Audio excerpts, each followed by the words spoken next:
It angered me that is there a lot of cheap housing in Leeds? Would that ruined it for him? But it just was. I assume maybe she was squatting or something. But it was like, and it just depressed me because it was like, not only is he homeless, but he's got a homeless girlfriend. But the homeless people are finding love. Yeah. Do you mean that's really depressing, Karl, isn't it? Unless they both became smackheads together or whatever. No, Karl's found love on the street before, haven't you? How's it going with your bird, Karl? Are you married? Yeah. No. How long have you been out with her? 7 years. Because you're quite a simple man. Yeah, you're sort of a simple. In a nice way. I mean, you're like Helen sense. from Big Brother. Yeah, you're sort of nice enough, but I look normal. Well, yeah, you sort of do, but you could be one of those that just suddenly go mental with a pen. Yeah, do you know what I mean? Stab people through the eyes. Yeah, you sort of look normal. But if I wouldn't really want to wind you up to a point of frenzy. How did you meet your girlfriend? Through work. What, through her work? What, you phoned up and said you worked at the same place. Oh, you're right. Yeah. You're quite an enigma, aren't you? Could you give us more on that? At work, you met her at work. What, she came in selling sandwiches? She was going through the bins outside. What do you mean you met her at work? Why are you having an attack on me? You're the one who's sad and lonely.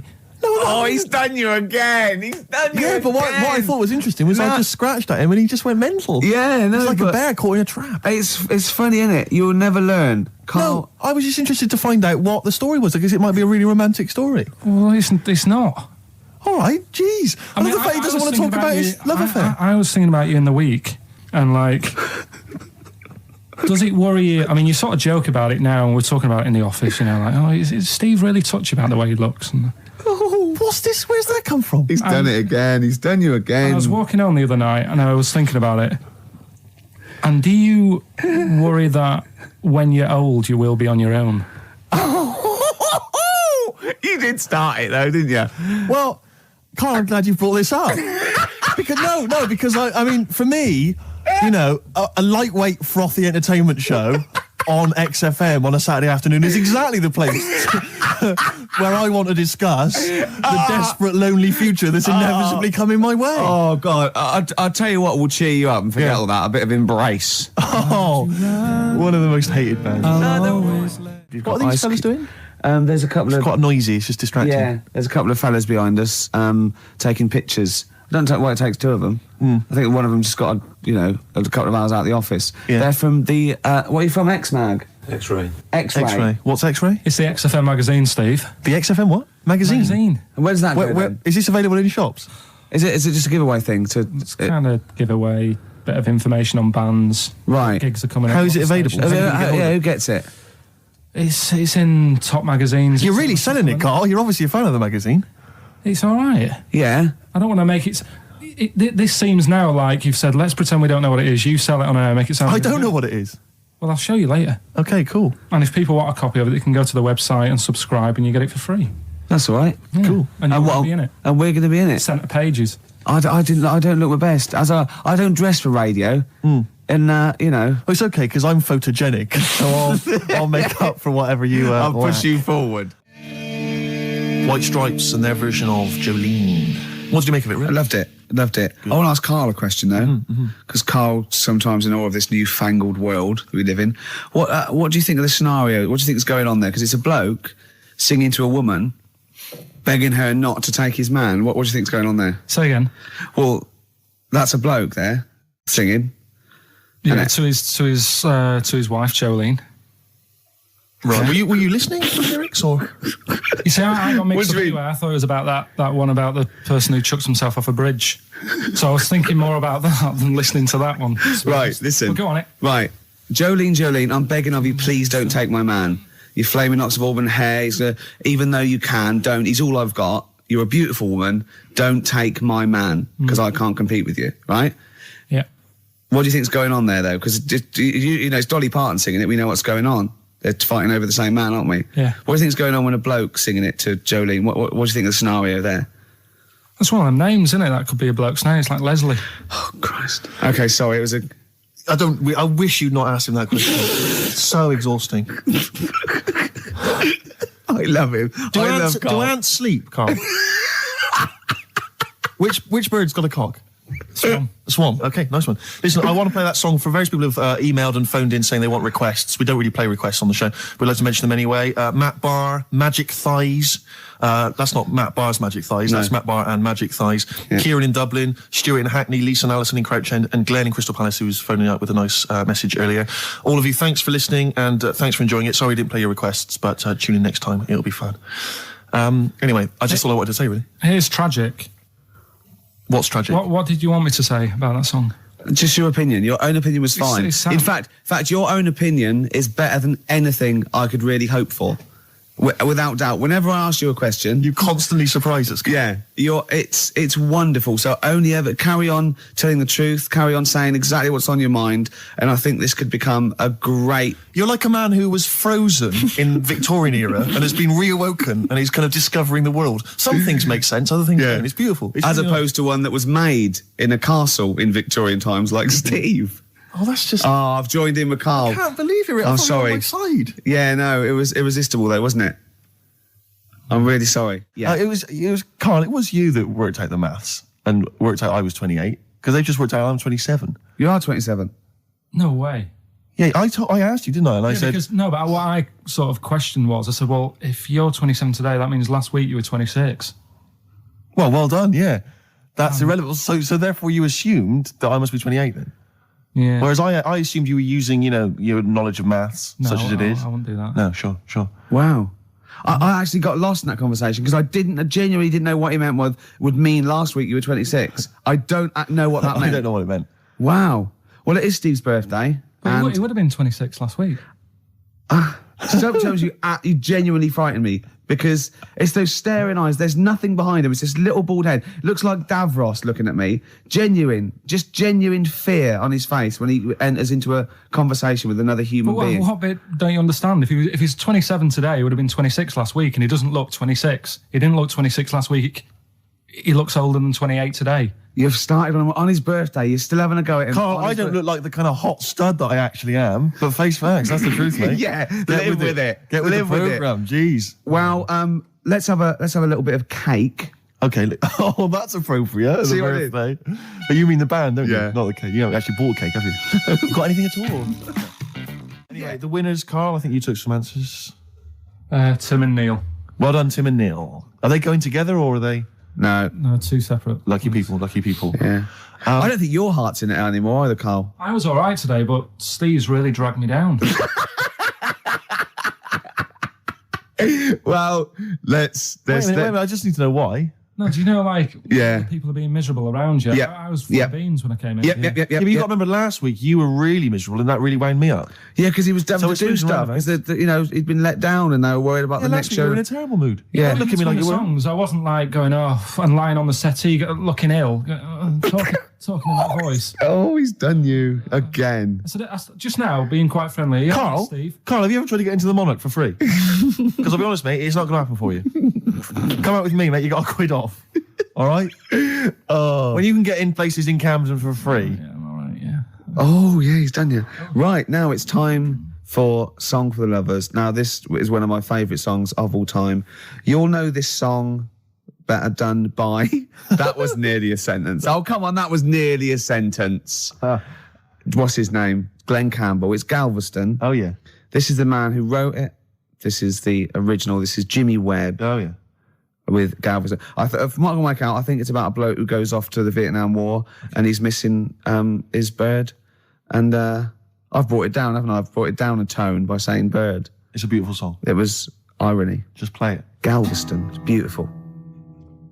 Yeah. This is the reason, because actors are often quite handsome people, but yet they're always quite obnoxious. We are. No, I mean, they're normally quite obnoxious, Rick. Again, you're a good example of that. And yet, I think it must be the small man complex. That's what makes them so obnoxious and so kind of desperate for attention. Didn't realise it before. Steady on. Because, of course, I tower above everyone. You do, don't you? I'm, for people who don't know, who are listening, I'm 6'7" tall. That's high. Yeah. And for people who've never seen him, he doesn't hold it well. It's not like he's a sort of handsome athlete, is it, Karl? He's a bit of a what would you call him? Karl, don't answer. No. Don't get drawn into that. You know the game he's playing. No. Do you know yesterday when you were in the office? Yeah. You did a little move, and it reminded me of Blakey. I hate you, Gervais. Oh, I hate you, Pilkington. That's a stance. Yeah, but even he held it a little bit better, didn't he? Because he was a man, you know, he had a big coat and everything, and a peak cap. But, yeah. I can't believe you. Like, I've not suffered enough from being freakishly tall. Now, two of my best buddies live on radio are just... It's not just height, though, is it? It's the posture and the face and everything. But it's got you places, hasn't it?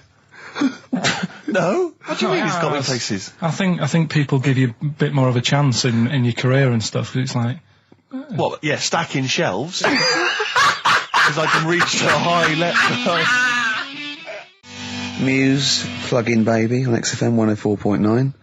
Rick, Gervais, go on. Well, yeah, but I know you guys are laughing about the height thing, and for those that have only just tuned in, I am 6'7" tall, which is tall and that's big, and I pride myself on it in a way. You know, I've worked hard, I've not smoked, I ate well, you know. Yeah. It's an accomplishment, but obviously I didn't have much involvement in it. I just am, and it's a curse because mainly the problem is that you can't get stuff, you can't get clothes, you can't get shoes. You know? Yeah, he's size 14 feet. Yeah, but it is genuine, and I don't know. I mean, it costs a lot to buy a pair of size 14 shoes, and if you were genuinely poor, I don't know how you'd afford to be tall, because the clothing costs more, everything costs more. I've seen this in comics that you'd actually go to school in a barrel, wearing a barrel with just braces. It'd just be a barrel, and you'd have sort of flip flops, and you'd take a mule with you. They all had a mule, didn't they? But people always think that you'll be in a pub or something, and people just think they can talk to you about it. They just think, oh, you're lanky, It's just like, because it's like they. But that really annoys you, doesn't it? Well, it annoys me because it's like they think I should be proud of it. Like, well, exactly, but they don't think that this is not a disadvantage. This is not a disability, is it? You're taller than most people. It might get a disability. No. If you were 8'3", it'd be slightly disabilitating. You would,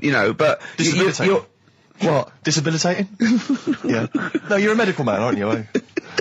But no, the point is, it's a disabilitating because when you go on public transport, like if you're on a coach, the only place I can sit on a coach is that seat on the driver's lap, either on the driver's lap or that seat at the very end. Yeah, you know which sits into the aisle. Yeah, that's the only place I can. Well, sit. You stand up, some sort of kids at the back waving at drivers. You could drive it from the back. Here he comes. Watch it. Were you a tall baby? Oh, Mr. and Mrs. Merchant, you've given birth to a basketball player. Look at his dribble already. Were you a tall baby? Babies aren't tall. At what point did you suddenly, Jesus, nothing fits me?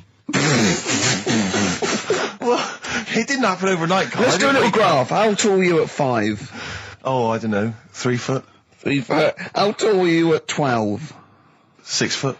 6 foot? Are you really? I don't know, do I? How do I remember? I don't remember this. Well, when did teachers start calling you freak boy and lanky? They didn't. It wasn't so much. It was no. You went to a funny school. I went bowling with him once. So I'd never been bowling before, and he'd been once before. And he went, "Let's go to this bowl." We went to a bowling alley, right? And you have to wear these special shoes. Now they're sort of like pointed things anyway, and they're multicoloured, sort of red and green. They look pretty weird. And the woman said to me, "Oh, what size?" I said, "Oh, 8. She went, "Yeah." "What size are you?" He went, 14. She went, 14. He went, "You probably haven't got them." She goes, "Yeah, I think we have got one pair." And she put them on the table, and it was like Krusty the Clown.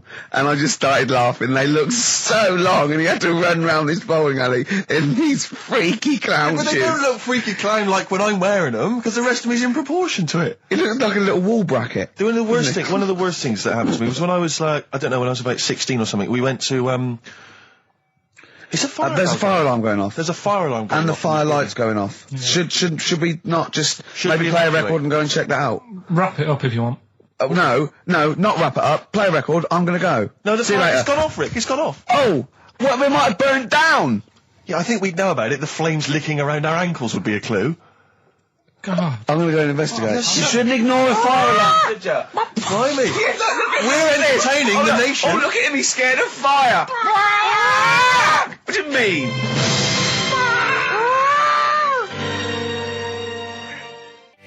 Lars, and there she goes. What a great start to a show. We've had 20 minutes of some of the best banter, chatter and music and anecdote anywhere on the dial. You're damn right. High five. Yeah. Sweet, man, sweet. Oh, what are we talking about? Now, well, I love that track. It's lovely. They've got a bit of the Liverpool gene pool, haven't they? That sort of doddy.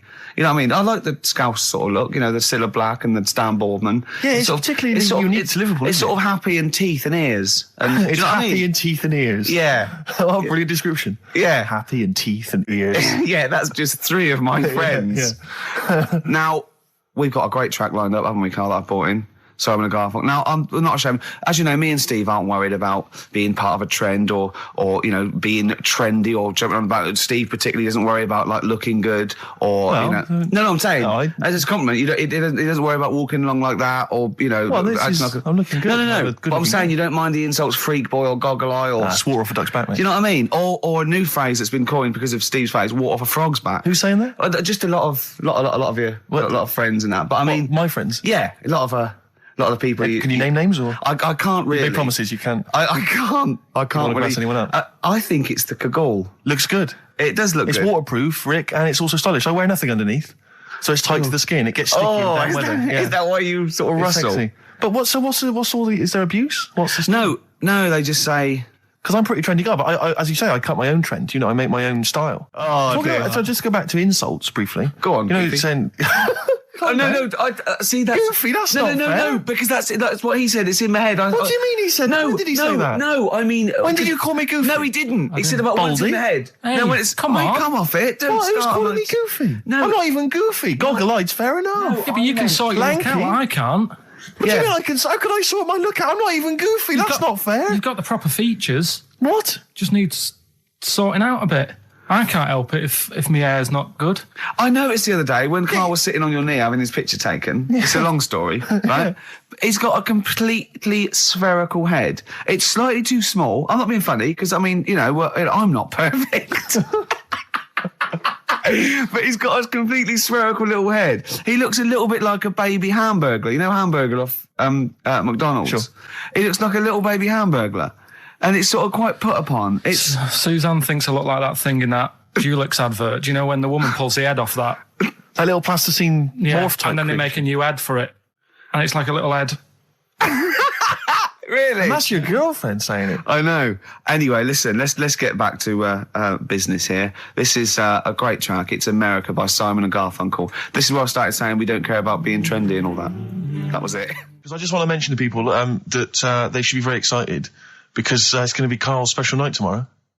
You excited, Karl? Oh, yeah. Oh, this is, me and Steve, because we were nominated, we get a guest. For the BAFTA Awards. And it's, it doesn't say guest, it actually says, partner. So I'm taking my partner, and Steve's taking Karl. Yeah. But what Karl doesn't realise is you will have to pretend you're his partner, otherwise you wouldn't be able to. We'll have to hold hands when we go on the red carpet. Is this really your partner? It's not just a guest. That's how it is. And either we go in like that or we can't get in. You just have to be with him when you go up there. I mean, you have to, does he have to? We should hold hands, but I think what we should do is just to make sure that there's nothing at all that like it's going to go wrong. We should just do a little kiss, just like, or be seen sort of like cheek to cheek, just to show them that you're not. He's like not Elton John and David. He's not just getting his mates in for a free meal. You are actually partners. No, I'm not up for that. Why not? Well, because we know we're not actually gay. No, but so it's not a problem. You've come out of it looking quite good because you've got a good-looking fella. But I'm meant to look like, I mean, I'm not gay, but if I was, I don't think I'd go for your side. Oh, he's done you, Steve. It's turned on you again. I cannot believe we were trying to get him. Wait a minute. I have got the cream of London's totty phoning me up, trying to get an invite to the BAFTAs. Yeah. Right. We have very graciously asked you if you would like to come along. Well, that worries me even more, that you've got women calling you up. Carl, I can't choose between them. If I let one of them down, they're gonna destroy them. They'll be ruined. Their lives will be ruined. It's better for me to take you and not, ruin the lives of any of those poor women. When he told them he was taking you, it was like a scene from Graceland. There was just like there was weeping. They were crying. Like it was horrible. Hundreds of them, and really? He just went. And I got upset. He just had to say, "Look, just chill out, bitches," didn't you? I did. I just said, you're all my hoes, but I can't choose between you. So I'm taking Karl. He could get you a discount frocks. No, I had a letter from the people that there's an organisation. No, listen, Karl. There's an organisation that sponsors the BAFTA Awards in terms of clothes and fashion. They sent me a letter. They said your partner. They've not specified the sex. They've said your partner can come along and choose an outfit. Now I suspect by the look of it, it is a woman's outfitters. I'm thinking we could get you a lovely trouser suit. Well, you have a it may trouser look suit, feminine, right? But I think people will be fooled. It'd just be a little bit roomy in the hip and probably narrow on the shoulders, but you're a bit skinny. Why didn't you take it? Because it's a lot of an insult. And maybe just some pearls as well. Be lovely. Wouldn't you? I haven't got anything sorted to wear yet. See, you're slagging me off. You're likely to end up going in a tracksuit.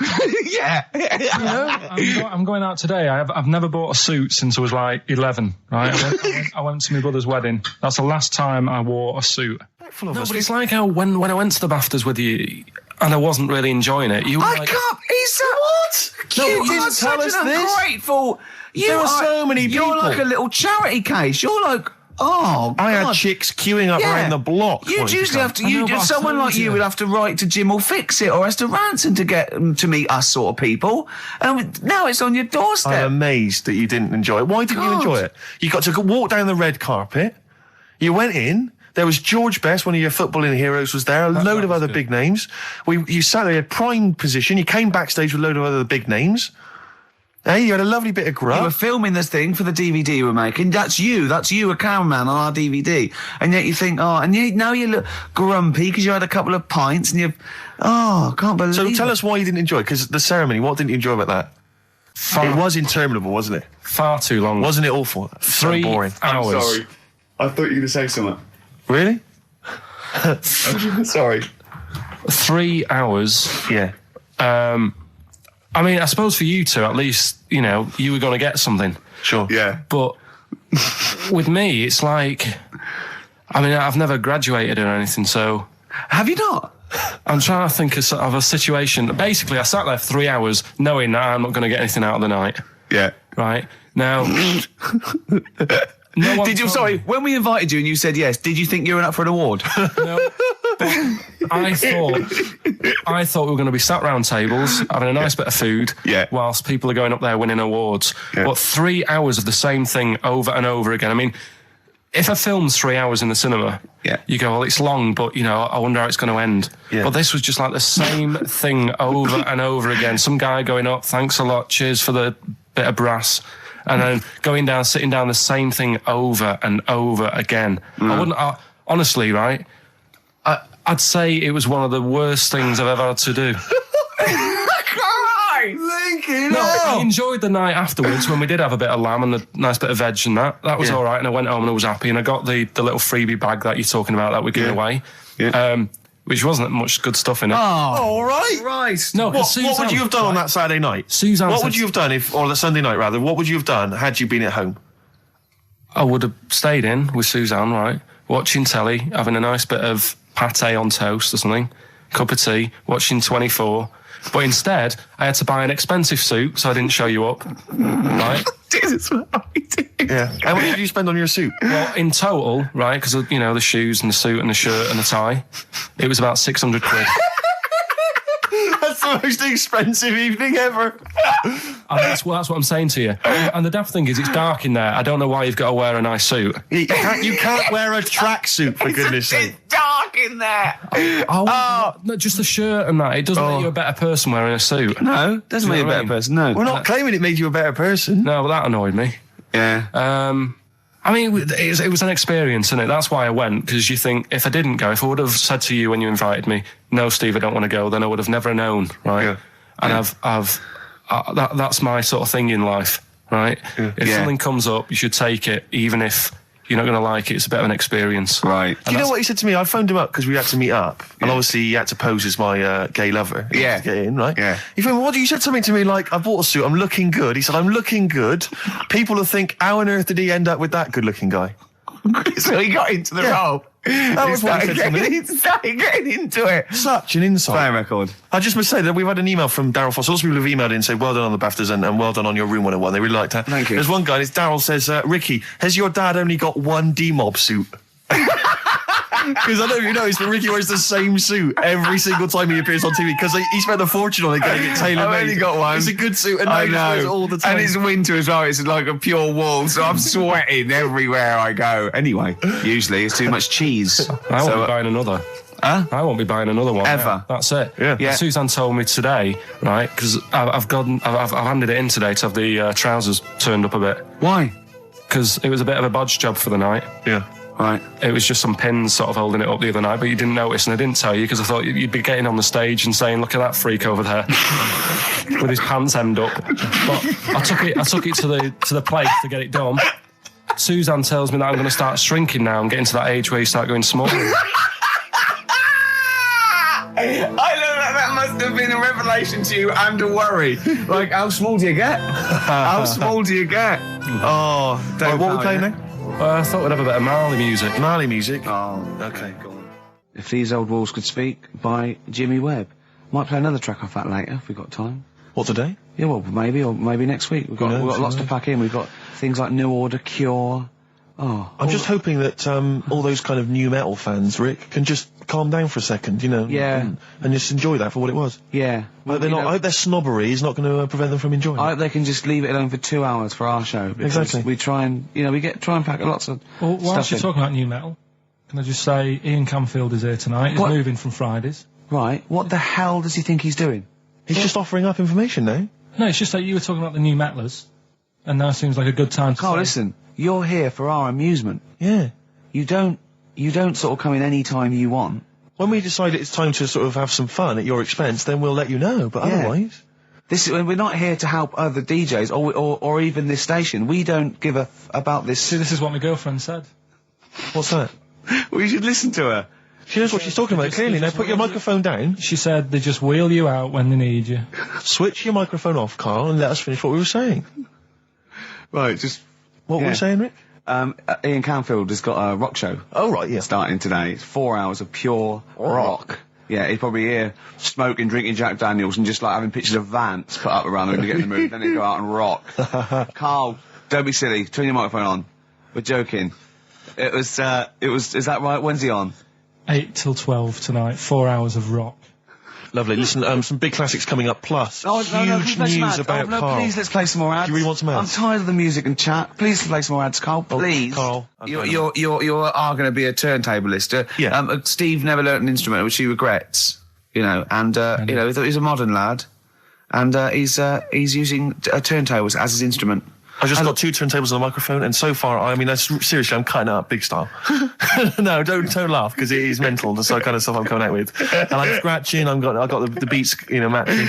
Can you imagine that? Shut up! It's that. No. If look at the Chemical Brothers, for goodness sake. If you're talking about freaks, look at those weirdos. Man alive! At least you cut your hair at Gavin. You know that whatever it's called. They used to kind of at least faintly appear in their videos. The recent one is just some shots of like what you see from outside a train. To them, that is more glamorous and exciting, apparently, than seeing the lads themselves in the video. Who do you think's cooler to look at, Steve or the Chemical Brothers? Steve. Definitely, yes. You're absolutely right, Carl, and that's the first sensible thing you've said for a long time. If I was to work with Steve on some music, if I had the choice, I think Steve would look better on an album cover. Really? Yeah. What would you do? Would you change him at all? What would you do with his image? I'd put him in the distance, so I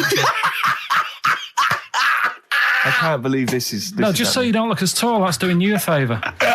I was on the... This is true. I was on the on the tube, right, coming in to meet Gervais the other day, and I was wearing a suit, and my mobile phone slipped out of my pocket, and it landed on the seat, and I didn't realise this. And as I was about to get off, some bloke who was sat there like an old guy, he picked up the phone, he went, "Oi, lanky, you dropped your mobile phone." And I was like, well, I thank you for pointing out I dropped my phone, but did you have to do the lanky? Well, you knew who he meant. I bet you turned round straight away. It worked. Knew he meant, Steve. But he's done you again. But I was the only person stood up. It was a fairly empty train. Was there any other lanky people there? No. Well then. No, but my point was there was no one else at all who was about to exit the train. Okay, so he didn't need lanky. He could have got "excuse me, sir," or "oi you," anything, but "oi lanky."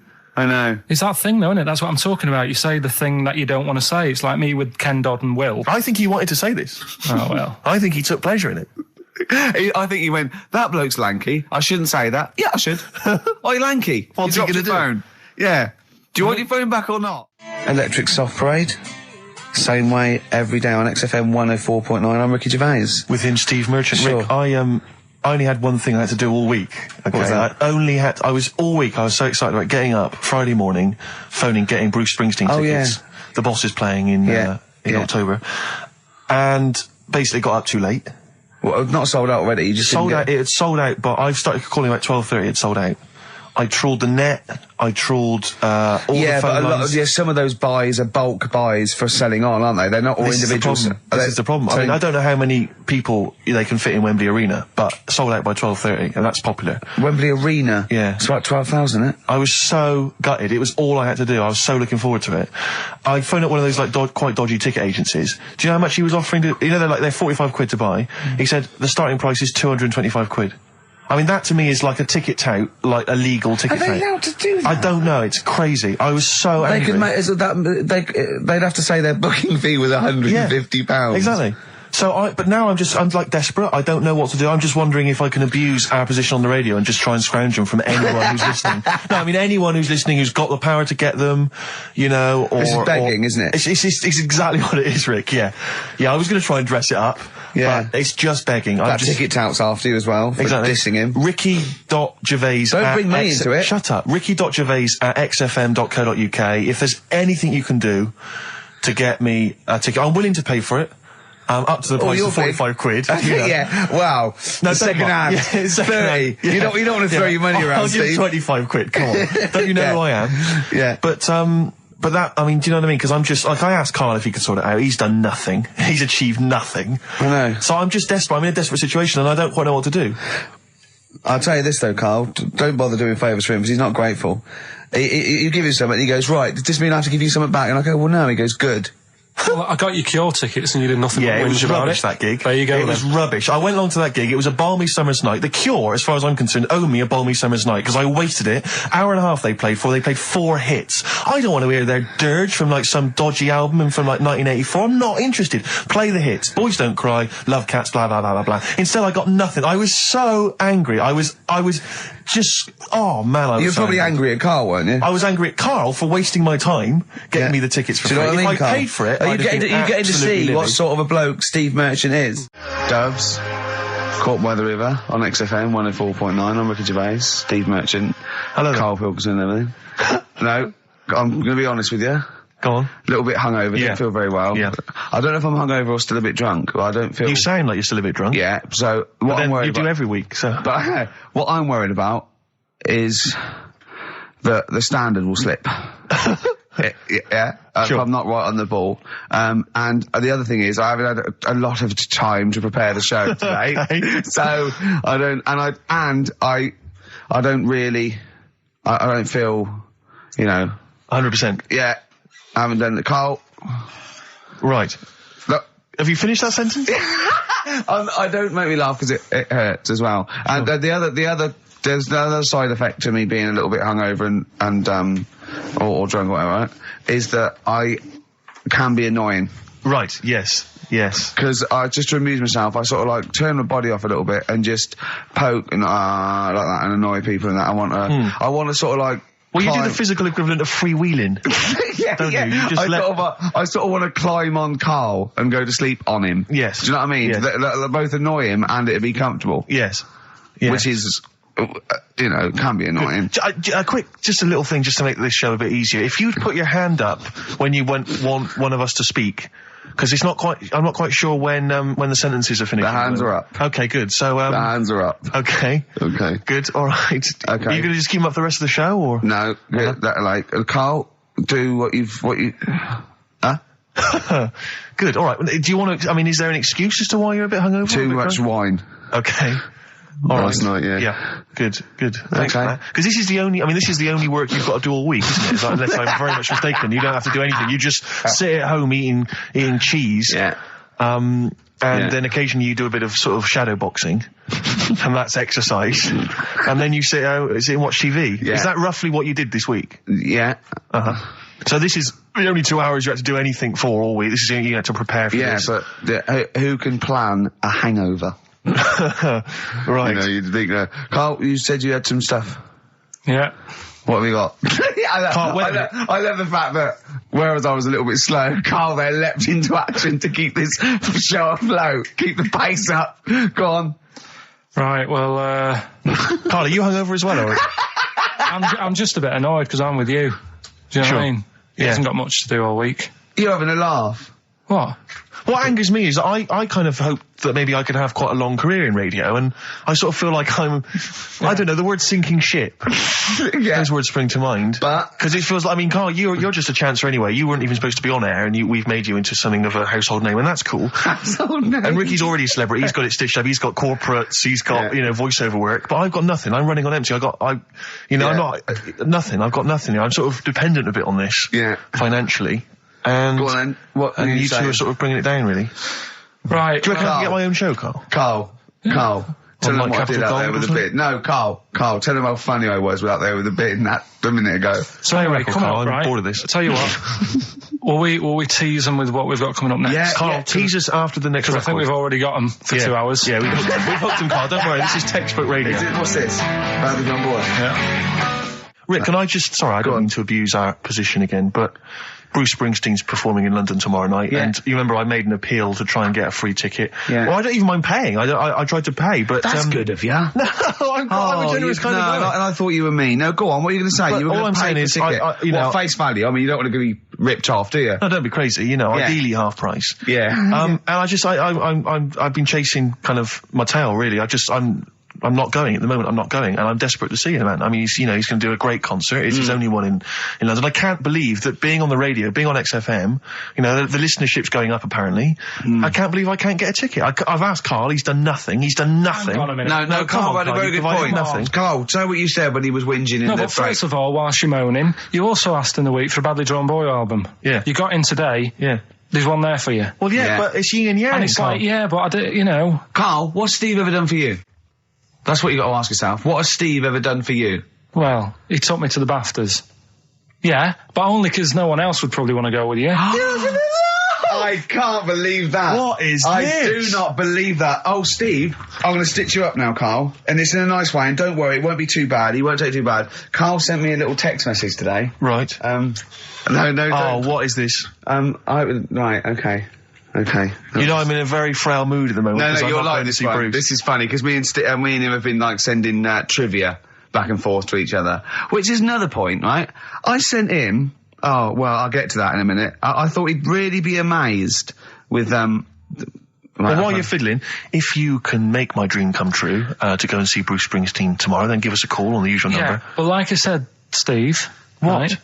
It wouldn't be... Right, you just said when the song was on, can't believe it, right? We work at XFM and I can't get tickets for Springsteen, right? Yeah. We work in radio, we should get tickets. Right, now think Which of I'm willing to pay for. Yeah, but think of the... Yeah, but if it's sold out, it's sold out. Yeah. Right? Yeah, but that's just something they say. Right, that's just what they say, is it? Right, so everybody on local radio stations say, do you know, I like that Bruce Springsteen, I want a free ticket, right? So another say... I tried to phone, I phoned for an hour and a half, I couldn't get through. Not long enough. I've put the hours in. Not long enough. Not long enough. What are you talking about? I've put the hours in. No. Right? So another 400 people turn up at the gig. They cram them all in. There's people being crushed.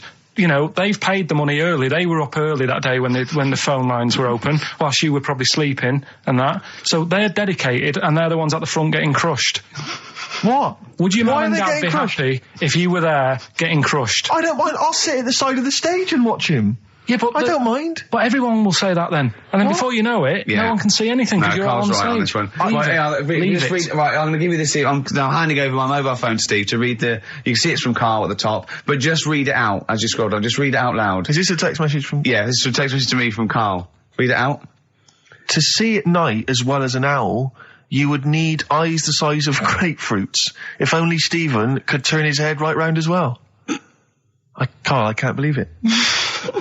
What upsets me most, Carl, right, is not the fact that you've been slagging me off behind my back. It's the fact that you've got the cheek to come on here and moralise because you failed to get me tickets and make a dream come true. You've come on here trying to pass the buck and say that it's a health and safety problem, when in actual fact it's a Karl Pilkington problem. Do that, I've got it in a bin. I'm devastated, Let's play a record.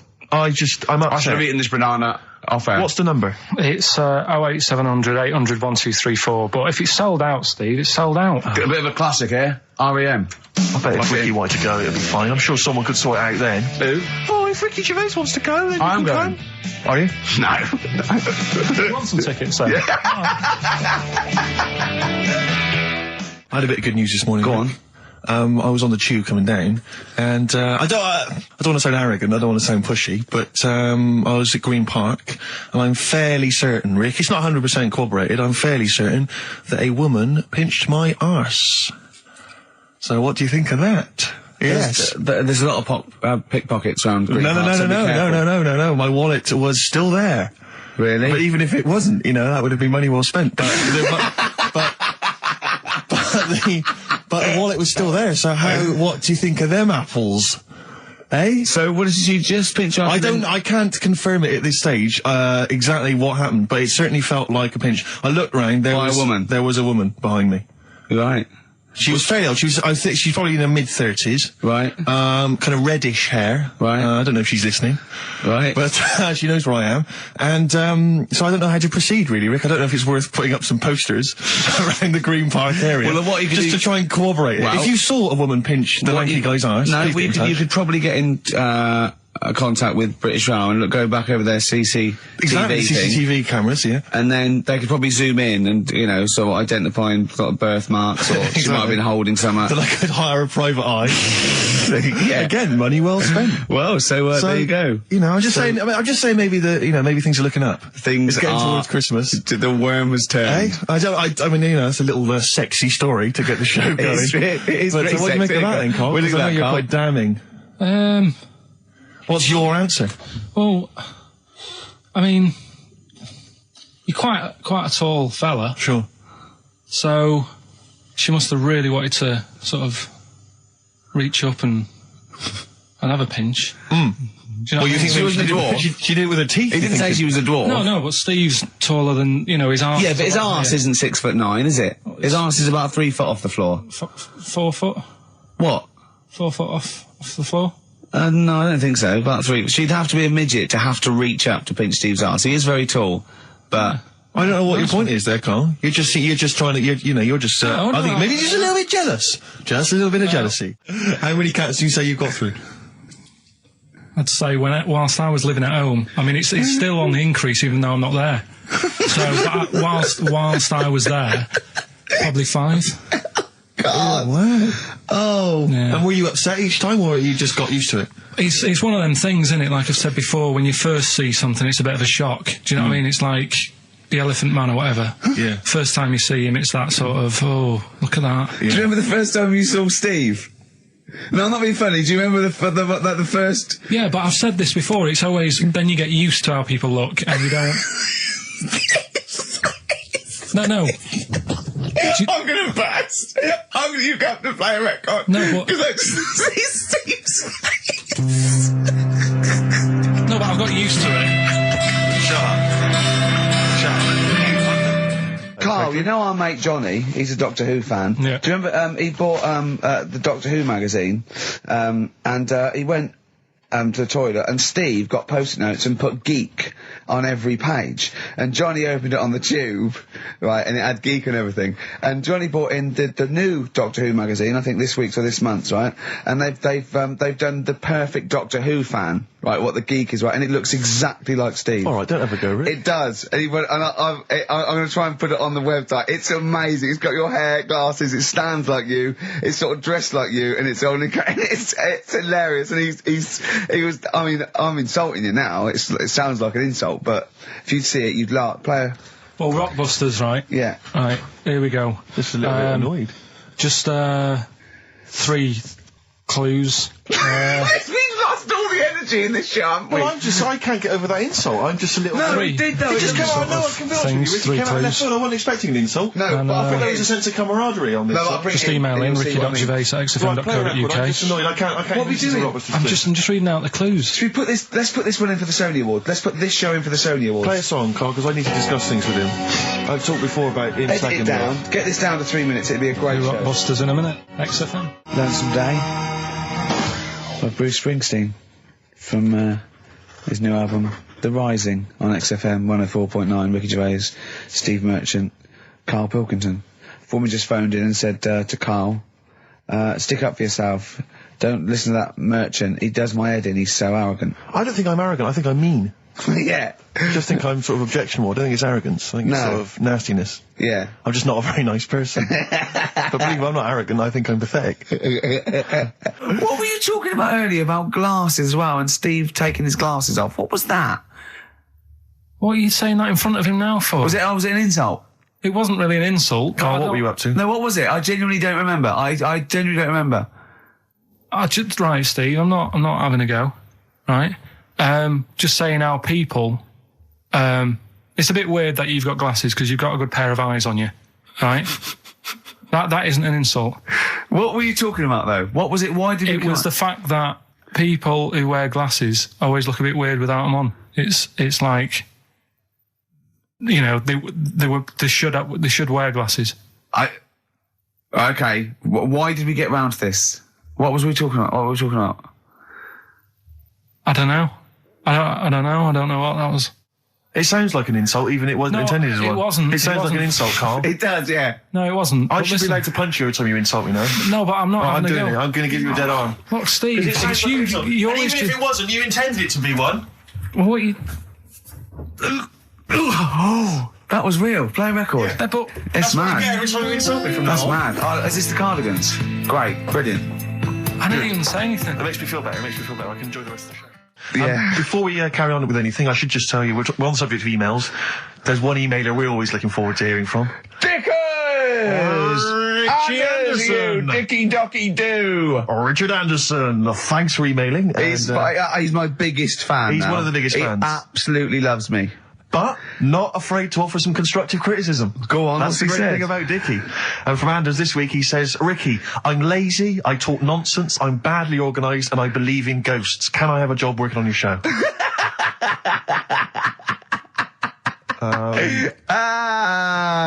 Possibly, Anders. Maybe send in a CV. Or email a CV. He's put a little bit of all of us in that, hasn't Exactly. he? Oh, I'll ask him if he's a goggle-eyed freak, Steve. All right, calm down. Well, no, I didn't mean there's this. no need to get insulted. No, I didn't No need to necessarily get mean nasty. you, No did need I? to get nasty. Well, I was thinking about that, actually, Steve. Oh, God. Just talking of the old... What? What? Talking of the what? No. Do you know, like... This better be good. No, you don't have that many girlfriends and that. what do you mean? Carl, why are we on this? I was defending you in the whole monkey discussion. Come on, what's your point? now What's your point? What's your point? No, what's the point? What's the point? I just was thinking... If there was an infinite number of Steves? You're an odd-looking fella. Come on, Carl, get to... No, you never cut know quick. that. I've told you that Cut loads of quick. times. What do you mean you know I know that? Well, there's no point pretending anymore. Steve, I'm flabbergasted. But also, you don't like spending money, right? He's mean and weird looking. Valentine's Day. Are you sort of... you know... You've got to love him now, haven't you? What are you happier with? The fact that no girls like you enough, right? This is really mental. Or are you happy because you don't have to spend any money on a card for someone? A little from column A, a little from column B.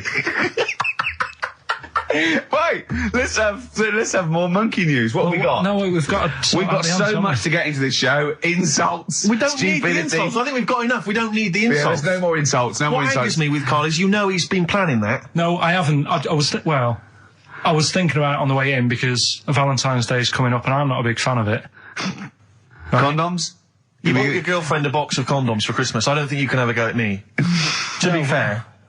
No, but I don't just treat her on Valentine's. I'm always... Do you know what I mean? You don't even treat her on Valentine's. You don't even treat her at Christmas or on her Hang birthday. on. When do you treat her? Hang on a minute. Wait a cotton picking minute there. Oh, why I order. Wait a minute. What was that? Tiffany dog. I treat your girlfriend better than you, and I've only met her twice. I took her out last night and she enjoyed herself. Where'd you go? Until she had to write the check. Where'd you go? Where'd you go? To a chippy. A really... No. Play a record. It's a chippy. No, a really quality one. Right. Oh, God. Under a fiver for two. Oh, nice lots. wrapping. Not newspaper, greaseproof paper. And bread. That's Feeder. Just the way I'm feeling on XFM 104.9. Ricky Gervais, Steve Merchant, Claire Sturgis. Well, he's defying me. He's not calling in. We're going to give out his number and he's not calling in. That's even more annoying. Who do you think he is? I don't know who he thinks he is. I'll tell you what. I'll tell you who he is. Yeah. He is a little bold Mancunian. Let's never That's let him who he forget that. is. I don't know who he thinks he is, but there's the fact. Just, Carl, call in, because you're annoying me and Steve. He's been slagging you off as well, Steve. Well, go on. What's in the he week, you know, he was slagging you off. I mean, in the week, I was joining in and laughing along, but now I'm thinking but now I'm thinking that you're more on my side than he is. Thanks very much, Rick. I'm glad to see you've come round. He said he was. I was in the pub with him and Johnny. Oh right, so there's a little audience. Good.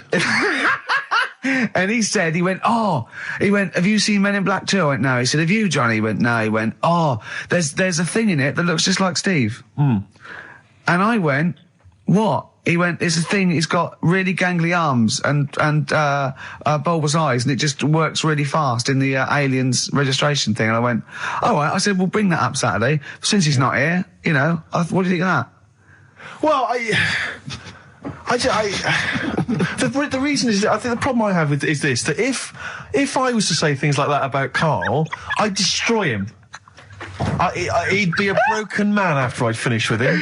Call in, Karl, or Steve's going to say a few things about you. I'm going to get a couple of home truths out there. I can't believe it. I cannot believe it. Yeah, we were, you know, at the time I was joining it, we were having, you know, slagging you off on other things as well. Sure. But now I'm thinking, maybe maybe you were wrong. Maybe I was taking the mickey out of the wrong person behind their back. If you receive any phone calls from people you don't know, we don't know anything about that. Instantly, we don't know why that is happening. That is just going to be a weird, spooky thing. So, and don't bother telling the story about Men in Black 2 either, because I don't think people will be interested. Actually, on the subject of Men in Black 2, what? Have you seen that, Steve? No, I haven't, Karl. Tell me about it. You should see it. Go on. Why? Because there's this thing in it. Go on. What, a stupid, bald Mancunian tosser? No, weirder than that. There isn't anything weirder than that. Big eyes, it was gangly. Keep talking. You've got to see it, because you wouldn't believe how the likeness and that. You've got to film out tonight. Right. It's not as weird, it had a normal voice, right? He's done you and he's not even here! I'll tell you what, mate, it ain't worth coming in next week. Stay on the line, Karl. Play a record, Claire. Kings of Leon, Molly's Chambers. What do you think of that, Karl? Alright. There's a surprise. Another insightful remark. Steve is not a fan now. Not only does he know you've been slagging him off behind his back. No, I wasn't slagging Steve. If you get it out on DVD tonight, you'll know I'm not slagging you off. It could be your brother.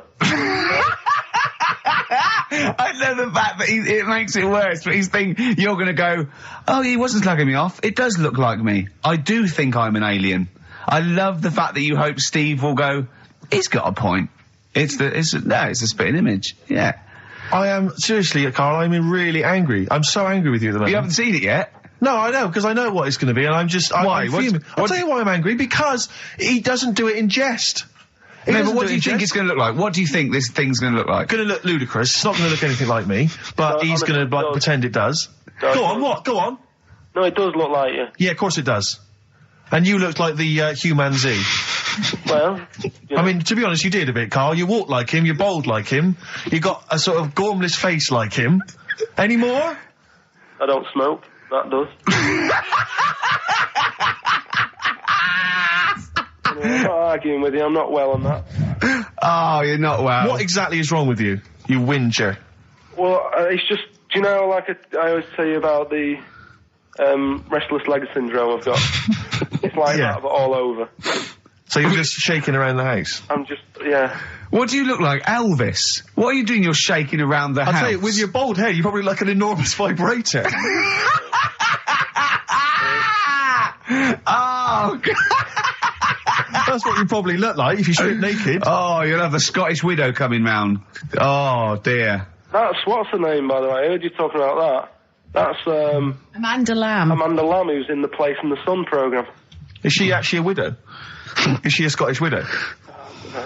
Hoots, man, my husband's dead. Do you want any money and a bit of my clam? Brilliant. All right. That's the sort of quality you've missed out on today. Well, anyway, you're going to be back next week.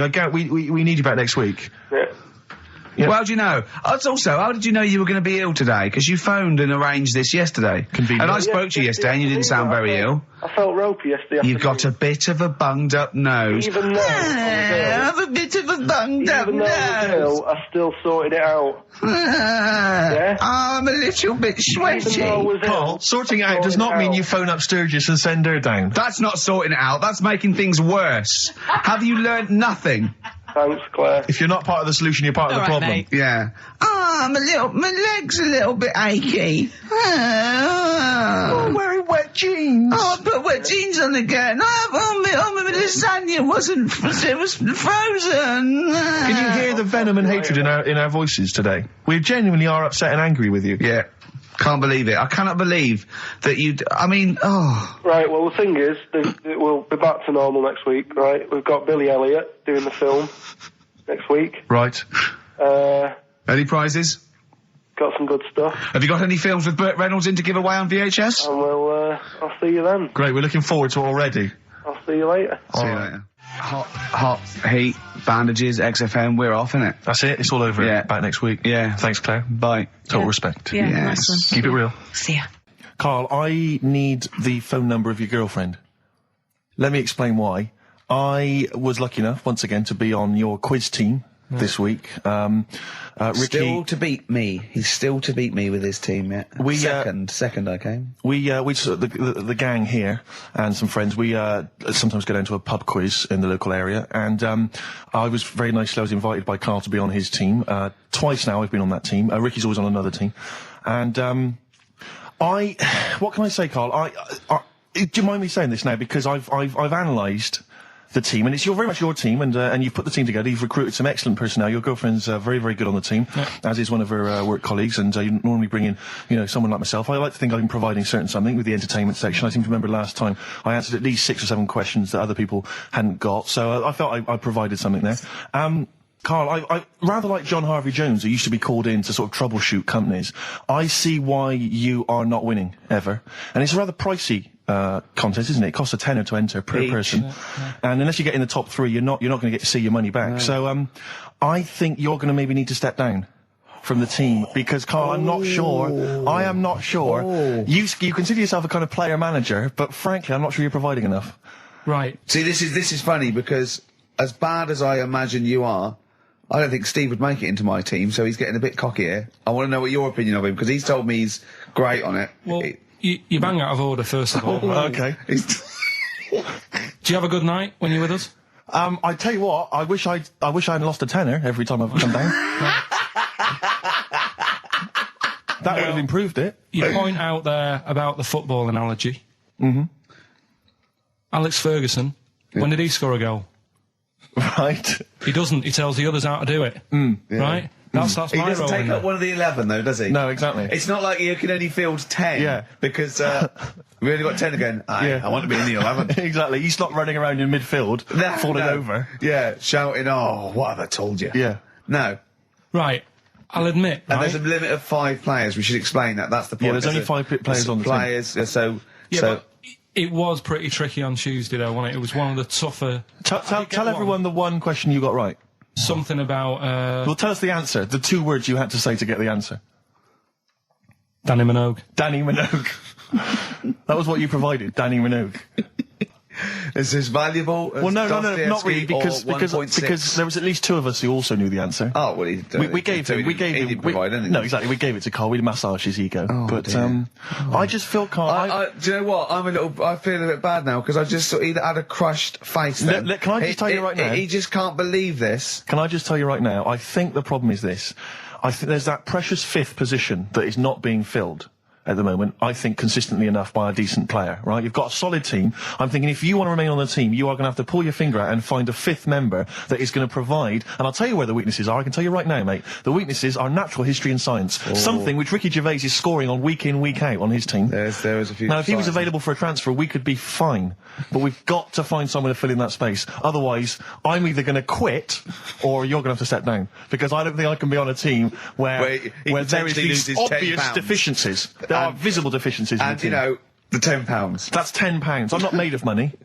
That's once a month. I've seen him depressed for 2 hours when he lost £20 at a casino after Don't bring 5 it back. hours Don't bring that back. Don't bring up that again. Yeah. That story. He doesn't like wasting money, Karl. You know that. What do you think? What's the solution?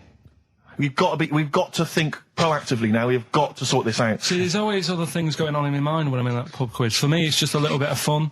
Sure. It's a night out. Do you know what I mean? Suzanne enjoys it. Yeah. Bit of a get-together. We have a chat beforehand. Yeah. We have a bit of fun. Yeah. But there was other things on my mind. Well, Karl, I could do that here. I don't have to lose a tenner. Wait, what were you thinking during the quiz then when the questions were coming out? What were you thinking of? Well, what it was, right, just before the quiz started, I had to go to the toilet, right? Because the rule is, right, people who don't go to it, once it starts, phones off, no more toilet. They take it dead serious, don't they, right? Yeah. So, I went to the toilet. Now, I'm not being out of order here, it just got me thinking, right? I went to the toilet.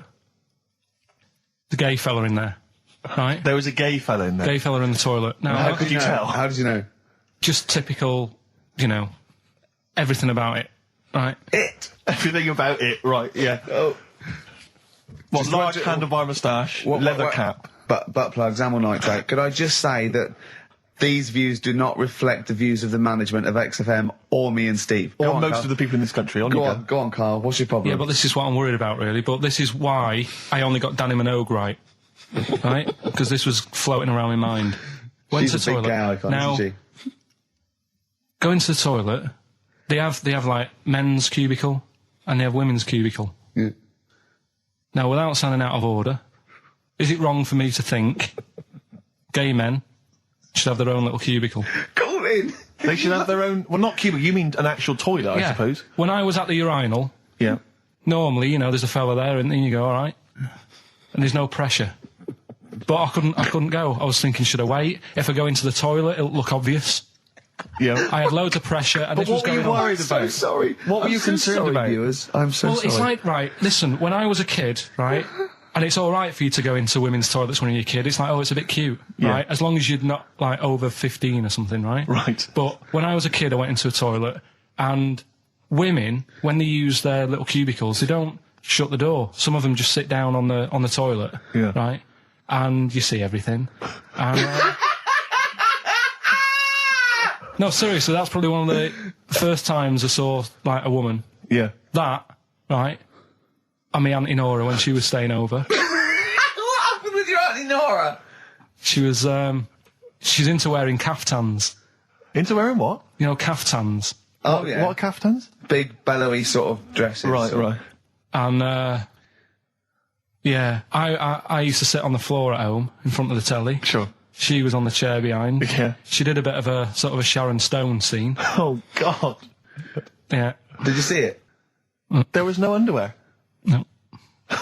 What age were you? What was it like? What age were It you? was like a ripped tennis ball. What? Right, we're off air. Either that or put us in for the Sonys. 104.9 XFM. You alright? This is Karl, producer of Ricky Gervais and Steve Merchant. They're not about today. Ricky's on holiday. Steve couldn't be bothered. So I'm left here with all the DATs. That's a digital audio tape of all the shows they've done since they've been here over the last, I don't know, year and a half or something. So we'll play you some of the best bits. All right, so here's the first bit. Exactly. Karl you had to go to one of those well clinics, didn't you? No, I haven't gone. Why? Because I'm not happy with it. What? I'm not happy with the whole... Well, it's just... Do people know what them places are? We'll give you a whole... Have you heard of them? Yeah, I've had one, yeah. They check everything. Which, you know, Suzanne, my girlfriend, was like, you know, you're 30 odd now. When was the last time you went to the doctors? And I haven't been for ages because I don't. No, I never go. I never go. Unless I think I'm honestly going to die there. I'm in agony. Think they can always find something. Jane made me go to one of those things, those boot things where they do that. It's couple £100 and they give you a complete head to toe, don't they? But head to bottom is what it is. They do the old finger up the arse thing. Now, what is that testing for? Well, I like that he said it quietly, because he's on the radio. You can't say arse. Yeah. I say it quietly. Say it quietly. Yeah. Arse. Yeah, arse. That's what our mistake was, because we got a complaint upheld, didn't we, for saying... And I'm talking about a male chicken here, which is a cock, as you know. Yeah, and we said that word, right? So if we'd have gone, cock, we'd have probably gotten away with it. You can get away with murder. If you just, If you just whisper it very So go on then, so... I'm not going because I'm not having that done. I don't understand what you're going to find up there. That's your head. No, but why can't we just? I mean, it's the heart that I worry about the most. Do you mean that in a kind of romantic sense? No, I mean like if they'd have to have a long finger, wouldn't they, to check that out? They go, "Is something wrong with your left ventricle?" Yeah. Now, this thing about the doctors, they hold your testicles and they make you cough. Yeah, they don't hold the testicles anymore. They just put it sort of like by the side of them. And what's that testing for? I don't know. I think it's something to do with if you got something wrong with your diaphragm or something like that. You can't do it when they press there. I don't know. It shows them something. So it's not doctors having a quick feel. Right, so you can't... well, that's good, because do you remember when Karl said he's going to die of cancer? And I said, why? He said, I don't check my balls. I said, why? He said, I don't like the feel. So they feel it for you. They feel them for you. And you can just relax, shut your eyes and think of England. But don't mess with them. What do you mean? You can do more damage messing about with them. Just leave them. And it's two anyway. You can afford to lose one. Yeah, I don't think that's the point. I think the point is it sort of spreads, doesn't it? You've got to check the... I mean, I'm not saying, if don't do it, because they spend a lot of money saying to people, have a quick feel if you've got the time, what have you. But I don't worry about it. Leave it alone. Why, out of interest, why do doctors stick fingers up your arse? Check the prostate. Check the prostate? Yeah, because if it's swollen, it could lead to all sorts of problems. Again, they're not having a laugh, Karl. They're not going, hang on, look at this bald little mank fella. But there's no nice way. I'll feel his balls, stick a finger up his arse and send him home. 300 quid, please, on you go. What about me art? It's fine. And they're all laughing. Roger, Jeff, stand behind that two-way mirror. yeah, what's this? I'm not going anyway. So. Really, you're not going because you don't want... No, I'm not happy with that. It doesn't even matter. It's not the fact he's a stranger. If it was someone who I knew, it'd be just as bad. That'd be worse! Imagine that! At a dinner party. Oh, God. Oh, look, hello, Roger and Selena. Do you mind, Roger, Would you allow any of the celebrity doctors to do it, though? Dr. Dre? Any of those? Doctor Who? I just don't understand in this day and age. Would you allow Christopher Eccleston to stick his big northern finger up your... Do you got a song on anyway? In the week, I called Karl up. I said, how are you, mate? He went, not too bad. Now, as you know, his girlfriend's been away for ages, hasn't she? Covering the World Cup, the African Nations Cup. She's a sports journalist. Well, yeah. All right. Okay. I love the fact you're thinking, what does that mean? Like, well, she's not much of a journalist, Rick, to be honest. I've read some of her stuff. No, but she's not on air. She does stuff, Yeah. Behind the scenes. Yeah. Sure. A lot of journalists do. You always want to make clear that you're not going out with Kate Adie. That's what you want to make clear, isn't it? Yeah. Now, so she'd seen none of the meteoric rise of Karl as a broadcaster. She's been away for the whole time a since you've sort of raconteur, become... a wit. Yeah. A cult figure, to be honest. And he hadn't told her this, so, apparently he went home and she was sitting there, looking a bit grumpy, went, alright, so yeah. She went, should we go out then? She went, I'm not sure I want to go out with an idiot. Right? Oh, no! Yeah. And she went, Loch Ness Monster. Why don't you just think, of course the Loch Ness Monster lives in Loch Ness. And she was giving a bit of a hard time. And she went, that's why I didn't tell her. I didn't tell her really. Same thing happened when I was at school and I had to play drums in Little Donkey. I didn't tell my parents, right? But my dad turned up anyway. And what happened? He, How old were you, Karl? Well, it was the school that I used to go to. Oh, yeah. Like, Oh, yeah. You went, you used to go to the school you used to go to? No, but what I mean is, on. I didn't go to secondary, did I? So I missed a lot of that. Sure. But primary, I liked. Oh, it was okay. all colouring in and stuff. Yep. And it was a Christmas play, and I managed to get a part in it. And, Did you audition? got a part in it, and I should have been playing the drums to the one about Kings. We Three Kings. Yeah. I was meant to be doing that, but Little Donkey came on, and it was one of the. What do you mean came on? That was like next up on the next song. Right. And it's one of them songs that you can't help sort of tapping along to. Yeah. Do you know like if I was to go yeah, you'd have to finish it with. Yeah. Do you know that they actually send that into space? Do they? And what, hoping that aliens will respond with that? Yeah. They do that because apparently it is one of them things that you can't help. What, even if you're an alien life form? Yeah. They know that, do they? Yeah. But anyway, what, because they watch Star Trek or something? No. Knock. Yeah. No, seriously. Is it true, like, if you send out knock knock into space, they have to say that? Oggy. Oh, that is great. Seriously. Oh, hold on, what's something out there? What's a little green fellow? That is great. Yeah, so anyway, that is Little Donkey is like one of them tunes that you can't, and I was there and I had the drumstick and I thought, oh god. The drumstick! I could feel myself. And anyway, just wanted to do it, yeah. I started going along and playing Little Donkey, which I wasn't meant to do, but it went down such a storm.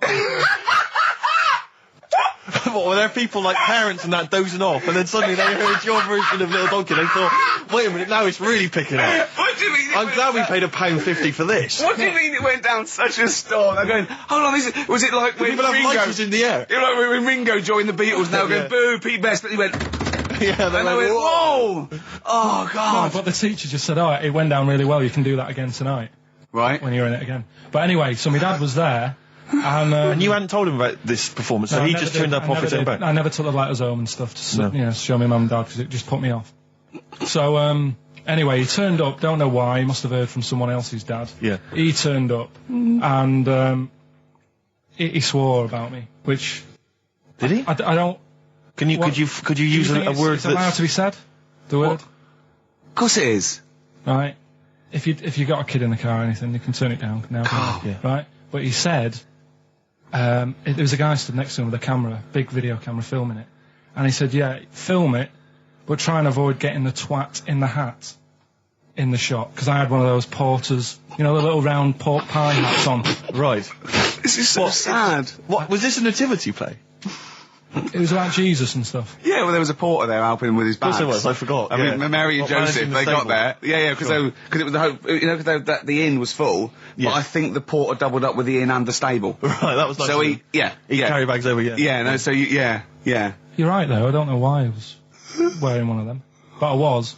And and your father said that, and how did you know your father said that? Did you hear it? About it later. Oh, he told you about it later? Yeah, I was talking about stuff I'd done at school, and he said, oh, God, remember that, and I spoke to him the other day about it. Right. And, oh, God. So that was the end of your sort of drumming career, really? Because it could have been, I mean, you know, the audience loved it the night before. Yeah. You could have, like, been, who knows, a whole new world for you. Yeah. Have you done any stuff? I've never drummed. I wish I had, man. That's a movie story, but... Is that, and that's why you don't tell, your mum and dad don't know you on the radio, do they? I think when they were down the other weekend, they had to come in, I just said, I'll just go in and press the buttons. Because they could listen on Sky Digital, couldn't they? They could do. But you wouldn't want that, would you? I don't want that. No. Play a record, and I want to talk to you again a little bit about this later. Yeah. Right. I mean, I'm a little bit concerned about your toilet discussion. Well, what exactly is your point again? I was just a bit bemused. You see, it's a tricky one.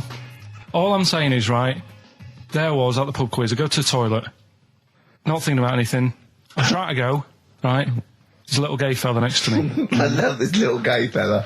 Now, the weird thing is, there's nothing stopping him having a little glance, right, because he's allowed in the fella's toilet. Yeah. Now, I'm not allowed to go into the woman's toilet and have a little look round.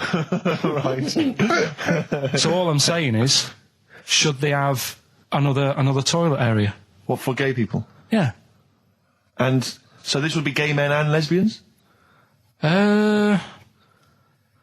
that going to complicate things? Well, I mean, I can only assume. I mean, to what point? Ask your question, right? If you're intimidated, that's a shame. But you know, most gay men aren't looking at your knob.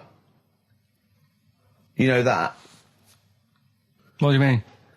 I can only say that 99.9% of gay men who use a urinal standing next to what they assume is a heterosexual man aren't looking at his knob. What are they doing then? They're emptying their bladder. No, but the thing is, I can't talk politics, Carl. You're saying, like, you know, about would you have one toilet for lesbian women and gay fellas, right? What does that mean? Would it be mixed? Would it just be? Would it have a man on one? That's heterosexual man. One little picture of a woman on the other, and then what? What would the little icon be? A man and a woman. A man and a woman. Just having a chat. Yeah. In pink and dot lines. But you couldn't mix them, because then what would happen is you'd get people who are going, oh, I'll play up to this a bit. What, pretend to be gay? And yeah, you know, sort of grow a moustache and shave their head. And pretend to be a lesbian. Right. Yeah. So well, I see. So, you know, people pretending to be gay so they could go in and have a look at the lesbians. Yeah. Right. So that would mean that we need 4 cubicles now, wouldn't we? Yeah, no, this is fine. 4 cubicles. So every pub How now... many toilets do we need at Every the pub's moment? now got 4 toilets. Oh, Carl, bisexuals. Yeah. Now, interesting. Bisexuals. How many toilets do we need now? Call the council. Do you use any? Huh? No. No, because they're interested in everything, aren't they? Because the little bisexual fella will be looking at your knob. Right, with them, what you do, you just have a door, you open it, and there's one urinal there, so you can't get a queue. They have to sort of wait. I just thought that, well, why can't there just be a thing between the urinals, so no one can look at anyone else's knob? Wait a minute. Just to go back to Ricky's point, what stops, even if we've got the toilet for gay men, what stops the gay men who want to have a look at your willy going in the regular toilet and pretending that they're straight? Most men don't Who is going to police this? wear gay across their No, head. exactly. They don't have a tattoo. There's no branding yet in the British House where they have to declare. So we're going to have to expand this. What So we've do all you- got to carry identity Do you know cards. you can see a gay, can you? Coming a mile off. No? No, I'll just hold it in next time. No. Can you tell gay men? Do you know a gay man? I'd say probably if you did if you lined some people up and said point them out, I reckon I'd get. But hold on, we're not talking about people dressed in leather with the arse cut out and an handlebar moustache. Yeah. We're talking about, the everyday, non-seen. Of course. Yeah, but I mean, suppose I put you in a room and there was 10 naked men, right? Yeah. And there's 5 gay men and 5 hetero. Could you walk along that line looking at those gay... Am I naked? No, you don't have to be naked. Why would you have to be naked? To catch them out. How would you catch them out? Don't go into it. Don't go into it. Play a record. You're listening to the best of, basically, Karl Pilkington. What should we do next? It's too much. Do we need them out of the way? Do we need them out of the way? Yeah, just Let's explain it again. if you're new, I'm sort of on a bit of a mission to find out, we've got a lot of animals and insects in the world and stuff. Yeah. Do we need them all? It still amuses me. So we've found out we've got to keep jellyfish. We've done octopus. Just said we've got to keep them. This week, snails. Do we need them?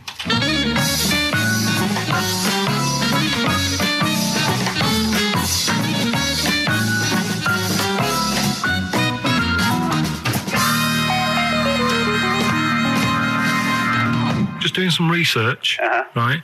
I'm sort of working my way through different creatures and insects and stuff that's on the planet. Yeah. Right? And finding out if we need them or not. Right? Yeah. Do you know much about snails? Well, sea snails. Well, yeah. Snails in general. Don't know much about snails, land snails. I know a bit about sea snails, like whelks, top shells, that sort of thing. Would you say they're important? What sort of sense do you mean by important? Say if we had to sort of get rid of some animals and insects and that because we're running out of room. Right.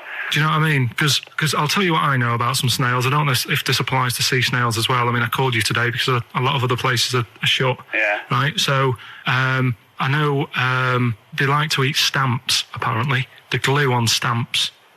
They love it, right? Right. Apparently a lot of letters and stuff aren't getting to where they're meant to be getting because snails are crawling into letterboxes and eating the stamps. That obviously doesn't apply to the sea ones, but that's a problem they're causing. All right. Were you aware of that? No, I didn't know that. But you're glad you answered the phone today? Right. They love beer. Beer, yeah, who doesn't? And also, I don't know if this is right, but I heard that they sleep for 13 years, or can do.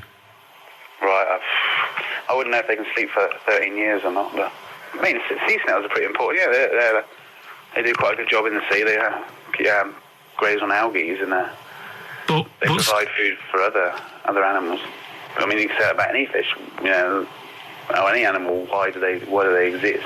Would you be upset if someone said we're getting rid of them? Oh yeah. You would be. They're an animal, I wouldn't.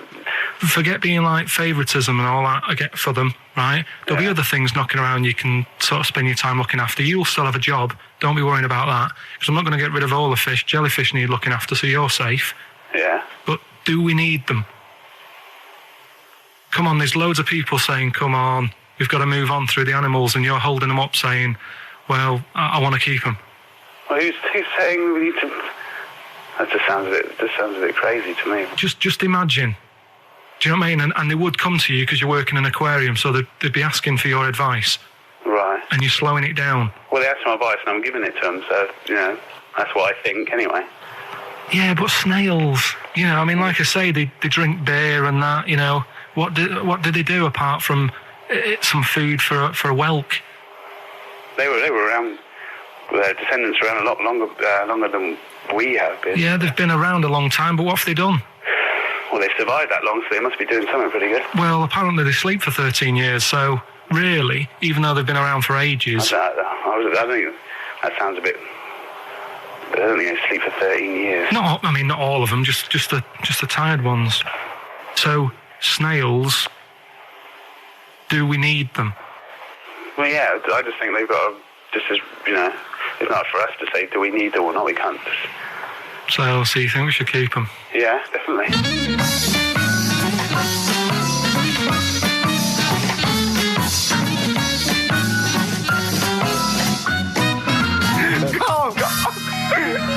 Carl, I'm proud of you. That was getting really quite annoyed. I know. What did he think he was doing? What? I don't know what you tell these people. I mean, you don't get their permission to play this out, do you? You just don't say the that. thing is, right, I sort of told him what it was about, but we won't say who he is or where he works, because it doesn't matter. I just needed to speak to someone who knows. I know the fact that you were trying to get an answer out of him by suggesting that he would be safe, because he could look after jellyfish if he gave the okay to destroy snails. He was getting livid, you can tell. Oh, God. Brilliant. So he's been around a long time, but what have they done? That was great, Carl. Play a record. Well done. Bit of Amy Man. Oh, I'm obsessed with this song, Red Vines. It's brilliant. When we were talking to Carl in the week, the thing we're talking to Carl is that you come up with something that's sort of like quite innocent, and he goes, once, right? And you realise that it's comedy dynamite. He doesn't know it, but we want to go save it. And he let out, you were filling in a form, weren't you? It was all like your girlfriend thinking you're a div. And it's happened before, isn't it? Because she came home and you'd filled out a form to get a job once, hadn't you? Yeah. What was that for? Granada Telly. And on it...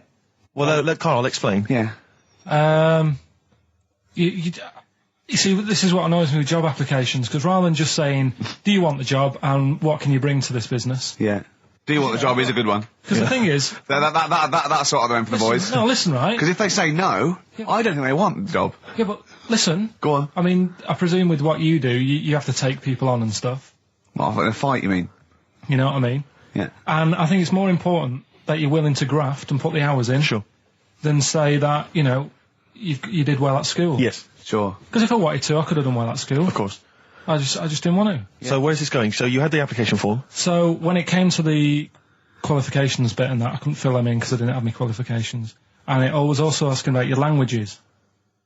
And I put down English quite good. English quite good. And his girlfriend came over and seen the form that he'd sent off. This was a copy of it. Yeah. And so she went, you know what I mean? So that's what started, the disappointment. So they're going to get that and think that you're not English. I don't think I've got it. It was ages ago. Right. How long ago was it? Oh, well, it was when I was still in Manchester, so 5 years ago. I don't think you've got to know. I think you'd... There could be a long list. I mean, there's probably a lot of admin problems in that organisation, but they probably... But what I meant by it is that I can speak English, but I don't know all these long words that people use all the time. Yeah. Oh, God. Oh, can I just tell this quickly? In the week, I'm talking to you now, the listener. Usually I don't. Yeah. Karl said, about embarrassing him on air and that, and he's worried about his education, and he was worried about not knowing long words. Like, we come up with any long words. And he said, no, I was scared, you were going to ask me something about, someone, and he's a Eastern European leader. His surname is Milosevic. And Karl said, so I learnt it this week, and learnt it so you can't catch me out in case you start. I said, what? And he said, he thought about it, and he went, Flobodan Milosevic. Got the surname right, though, didn't he? So what's his name? Right? What's his name? That's how Bill and Ben would address this leader. How would they have said it? Flobodan Milosevic. What's his name? Slobodan Yeah. Milosevic. Yeah. Well done. Look at Gervais with me, Steve and Karl. Karl, why have you got a headache? You got a headache? Just a bit stressful because the moves on this week. Are you moving house? Oh, by the way, the XFM listeners came round to my house and bought the futon and table. Did they? Well, they're happy with it. Quite normal. They were well happy. Yeah. Couldn't believe the luck with it. What do you mean quite normal? What do you mean quite normal? Well, it's always a bit scared, isn't it, getting people round. I imagine they were scared. Well, And were they excited to see you? Could you tell that they were pretty pleased to see you? no, I don't think so. I mean, You're Karl Pilkington. yeah, but the fellas sort of, they brought the whole family round, which was a bit odd. Well, it's not often they get the chance to visit a living creek. Anyway, no, they were nice. And you're moving now, yeah? He said he phoned me up today. You know, it was absolutely tipping it down. Right? He had to cycle in. Right? Because he said, because of the move, he doesn't want to leave his bike round there. Right? And he said, and Suzanne, I can't say this in case he's listening, can I? He won't know. He said Suzanne's hired the oldest removal man in London. You should hear him. And the thing is, right, we booked him because everyone else happened to be booked out, but this fella's free, right? So he called up this morning. I've never spoke to him, but he was on the phone. He sounded about 90. Yeah. Carl thinks that he's going to have to do all the work. And the thing is, right, it seems to be All he cheap. wanted some Werther originals. Yeah, Right, yeah. listen, it seemed to be cheap because it's £50 an hour. But how long is it going to take him? Yeah. Oh, that's So- genius. When's the move on then? When's the... Oh, he's coming round. He came round today to bring some empty boxes, and he was struggling with them.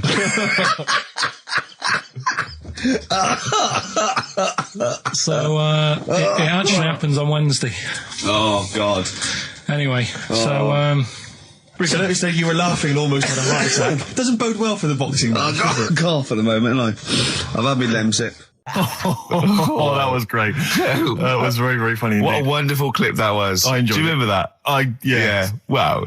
It was a few weeks ago, wasn't it, really? I mean, I think it was last week. we'd have to have very, very bad memories not to remember that hilarious clip. I'd like to hear that again maybe in a couple of weeks' time when I'm away. Yes, absolutely. It's embarrassing, isn't it? And we, but the good thing is, on telly, I feel a bit guilty about putting out shoddy rubbish because I'm getting paid an awful lot. Yes. But here, I don't give a They can bleep that. They will do. And now it's Karl's bit. It's the re-education of Karl. He's like Liza Doolittle. And now he's coming to, or Lawnmower Man, if you've seen that film. More like Lawnmower Man, if you've seen the film. You'll know what I mean. And his homework was to just study quotes, really, on happiness and stuff and general well-being. He's not a big happiness quote fan, are you, Karl? not really. So what have you done? You've come up with something, haven't you? Right, yeah, I told you, right? Because a lot of these are just things you say every day. They're nothing special. So what I'm doing... Well, you say them every day. Well, the sort of things you come out with and you don't even think about it, do you know what I mean? Yeah. They're on the TV all the time. People on the radio are saying these sort of little quotes. Sure. And what I've done is, remember that programme on Channel 4, Faking It? Yeah. Where they got some, like, posh kid to be on a door and all that. What I've done, I've... Imagine if that was the pitch for the show. Dear Channel 4, just going to get a posh kid on a door or something? Yeah, Yours come sincerely, in, Karl. come in. Yeah, TV producer. yeah, go on. So what I've done, this little book of quotes, happiness quotes, I've picked two that are real, Okay. and I've made one up. right? And we've got to guess. And you've got to guess. Okay, then, go on. Well, then. I'll tell you what, Rick, why don't we, when we've heard them, we won't confer. No. You'll write down yours, A, B, or C, and I'll write down mine, and we'll see how it Okay, works. Carl, off you go. Right, and just because I'm looking at this book, it doesn't mean I'm actually reading. No, I know. Don't worry, we're clever. No, we know. We can't see yet. Like, call my bluff. Yeah, go on then. Nothing is worth more than this day. Okay. Yeah. Yeah? All right. Yeah. The way I see it.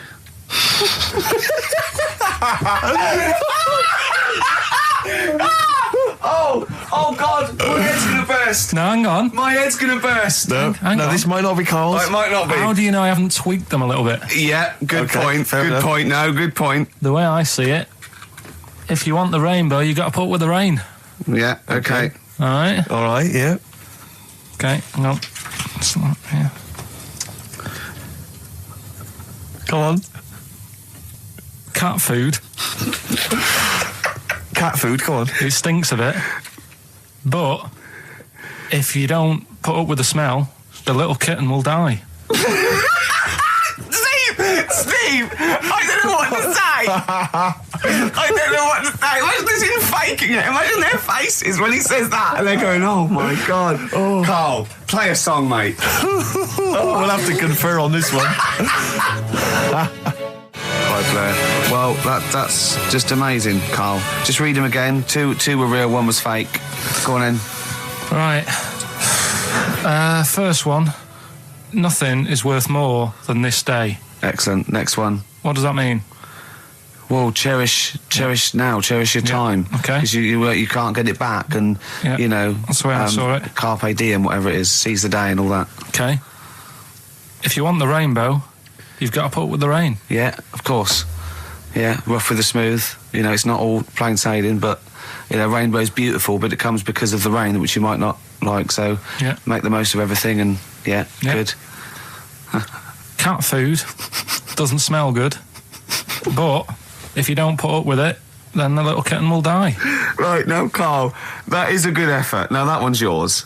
I mean, obviously, right? Right, no, but it's a good effort, right? I mean, it slipped seamlessly into the others. Yeah. Don't think it didn't. No, but it's good. I mean, we knew it was that one. But what I will say is, it's good, but what you don't know, maybe subconsciously, is, I mean, it's very similar to the putting up with the rain and the rainbow. But that's good. Why do you think that? Well, What does mine mean? well, even though it smells bad, it's good for something. Right, So- see, so- I didn't look at it like that. What did you look at? I kind of thought... Was yours more specifically about cat food, generally? Because, you know, normally it's an analogy. Yeah, or a metaphor for something, you know, much bigger. Well, no, the way I I mean, looked at it- Dolly Parton, who I think did the rainbow rain thing, she wasn't specifically concerned about weather conditions. No. It was a sort of general idea. It's all about life. Yeah. It's Well, just- that's what I've done. Go on, I've used an everyday thing Yeah. and put it with today's problems, right? Go on. So, like, my girlfriend, yeah, she might like to go shopping for clothes. I hate it, Right. but because I love her, I put up with it. Ah, that's nice. Yeah? Yeah. So, you love that little kitten. You can't stand the smell of the stuff you got to feed it. But because you love it, you go, well, you know, I'll put up with this just for a few minutes and then I can, like, squeeze its head later and give it a little... Sorry. Squeeze its little head. Yeah. Yeah, well, that's just the thing that I do with cats. Put it in a bag and drown it in a lake. I can feed it and then I can throw it against the wall. exactly. So you didn't see it like that, did you? No, that's very good. So it's about love, is it? It's about putting up with the bad things Yeah. for something you love. Yeah. Well, that's nice. But That's very Carl, good. you seem now to be convinced and rather smug that you've tricked us and that you've fooled us and that we didn't understand it. Well, I say that's your fault, not ours. No, it's not, though. I mean, look, that man in Forrest Gump, he was a bit of a nutter. And he came up with the life is a box of chocolates thing. Yeah. Now, if that was in this book, you say, oh, yeah, brilliant, you know, good bit of work. But if he was sat here doing the show with you, Yeah. you'd be taking the mickey out of him. Sometimes I feel he is. No, but Carl, I could. In fact, if people are out there, we're too lazy. Could you write down everything Carl's ever said? Because I think we could publish that. Yeah. He said one today. He saw my salamander. It's not a euphemism. He saw my salamander, and it's just sitting there in the tank. Your exotic pet. Yeah, and he's worried about there not being a lid on. And he said, I went, what are we worried about? He said, well, he said it sits there for 24 hours a day, obviously planning to get out. Well, he's got nothing else on his mind, and the daft thing is, he has actually got the lid ripped up a little bit. And he'll be looking up there, and it's going to get out. But what's the worst that could happen? What's it thinking? What do you think it's thinking, this salamander? It's got its eye on the DVD player. Like an AV and be down the market. Well, it's like those people who, those cab drivers that you'll meet at sort of 3 a.m. who've just got a car and just went out with a car. Yeah. And just, I'll pick people up and charge them. Yeah. I got in one once. I said to him, the guy just pulled up. I said, he said, I was in like East London. I'm going back to North London. I said, going to Swiss Cottage. He went, sure, hop in. We set off. He went, do you know the way? I said, well, not really, no. I thought you know the way. You're in a cabbie, aren't you? He went, no, don't really know the way there. I said, have you got an A to Z? He went, no. I thought, well, if you're going to go out just on the, just winging it as a cab driver, two things, take a map and a torch. He didn't have either. He said, well, I'll probably get to Camden. I said, well, I'll direct you from there. Drove on for about 5 minutes, making conversation. About 5 minutes later, he went, do you know the way to Camden? I thought you knew the way to Camden. I don't really know the way. I thought I did. Oh. It was lewd. I mean, let me out. £4. Exactly. And that's, I don't know who's got that sort of time on their hands that they just think it's 3 a.m. I'm at a loose end. I think I'll go out doing a bit of cabbing. Wow. Yeah. Because your dad was a cabbie, wasn't he? Yeah, he was, couldn't stand it, but it's good money. He was he wasn't like a chancer though. What was he doing when he put that little Forrest Gump in a weedy bin? That was part of the cab company thing. They had to do like a charity event once a year, and he did it 1 year. Never asked him again. Tell us the story again. I'd rather not, because we got a few sort of complaints about it. Why? Why did you get complaints about it? Because he put a kid in a bin, and it's not the thing to do. So, but we could use it as a sort of sobering lesson for people.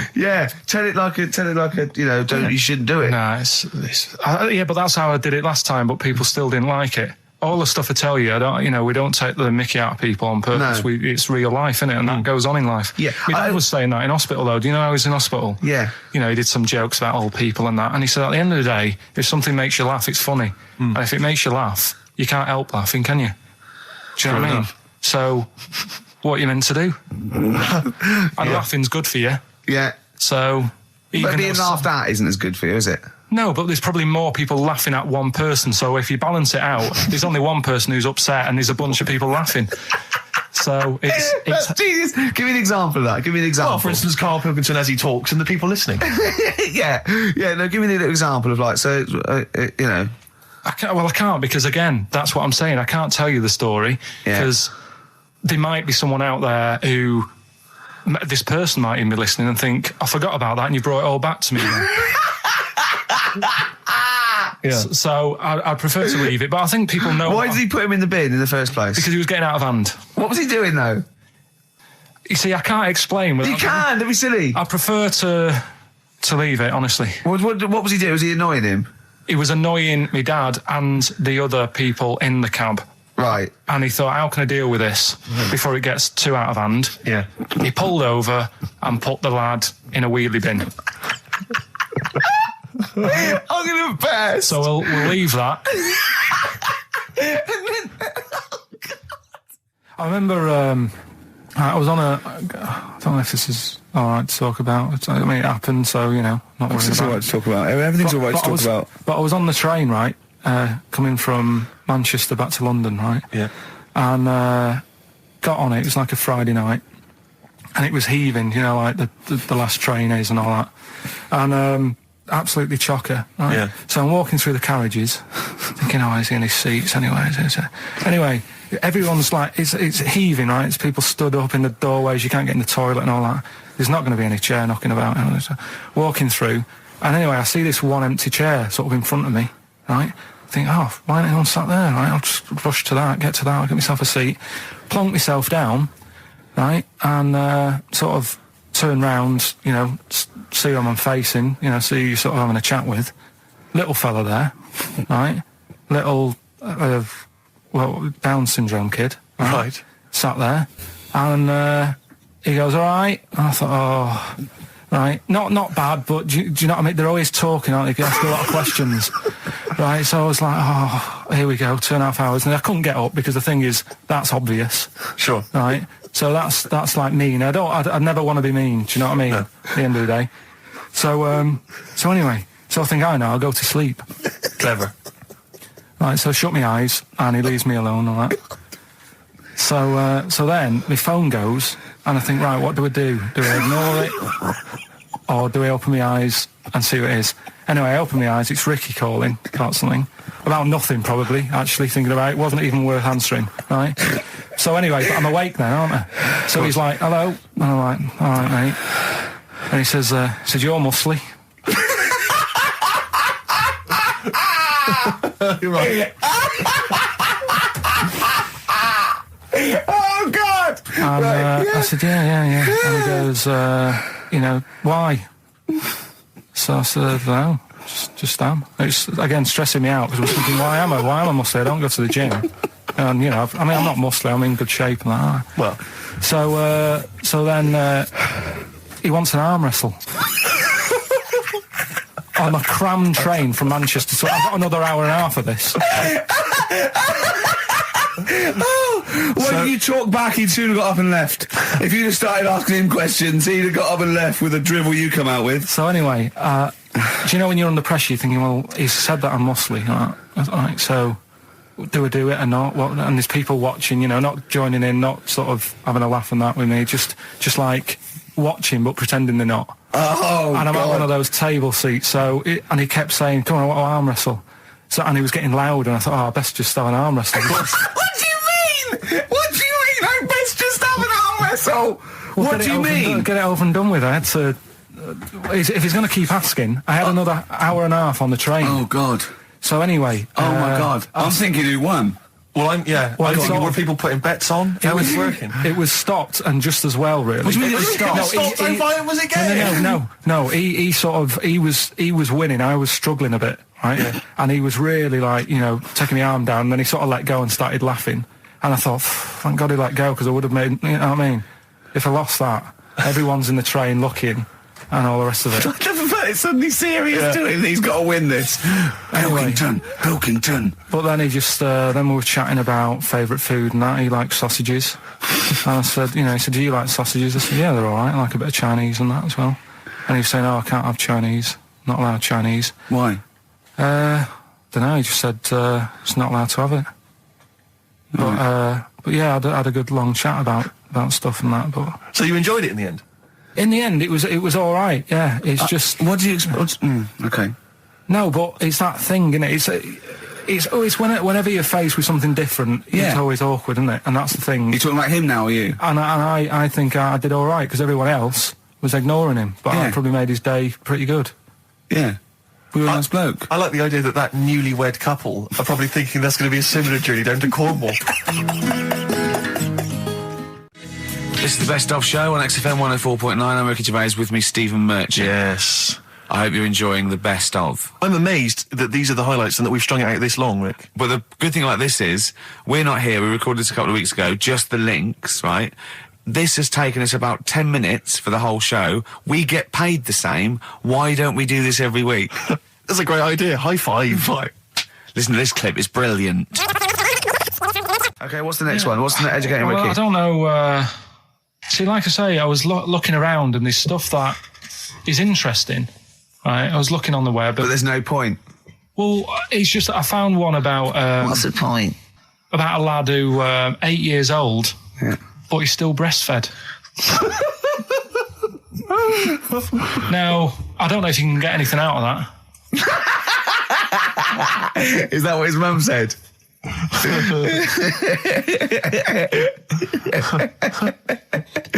do you mean I don't know if I can get anything out of that? You don't need to. No, it's just that, Where did you read that? That was on the internet. Oh, well, yeah. You're always unspecific when you mention it. It's just it was on the internet. Well, I'm trying to think what I put in. I think I put in Y to see if I'd confuse a computer.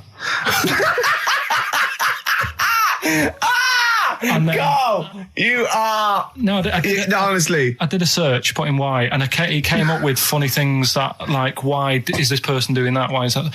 And it had a picture of this 8-year-old lad, sort of, on his mum's nipple. And it was saying, is this healthy? You sure that wasn't asking you that question? What? I put in why? Just to confuse the computer. What do you mean? Yeah. Stop it. Yeah. Oh, look, yeah. Last week, I was walking home with him, and I went, he was saying something stupid, and I went, I've got a competition for next week. Let's do a phone-in, and it's called Karl Pilkington, Genius or Fool. Yeah. Right? And he went, No. I went, why not? He went, well, it'd be confusing because they say there's no difference between genius and being a fool. They do though, don't they? No, but it's rubbish. And people say there's a fine line between madness and genius. And, it's a ridiculous soundbite.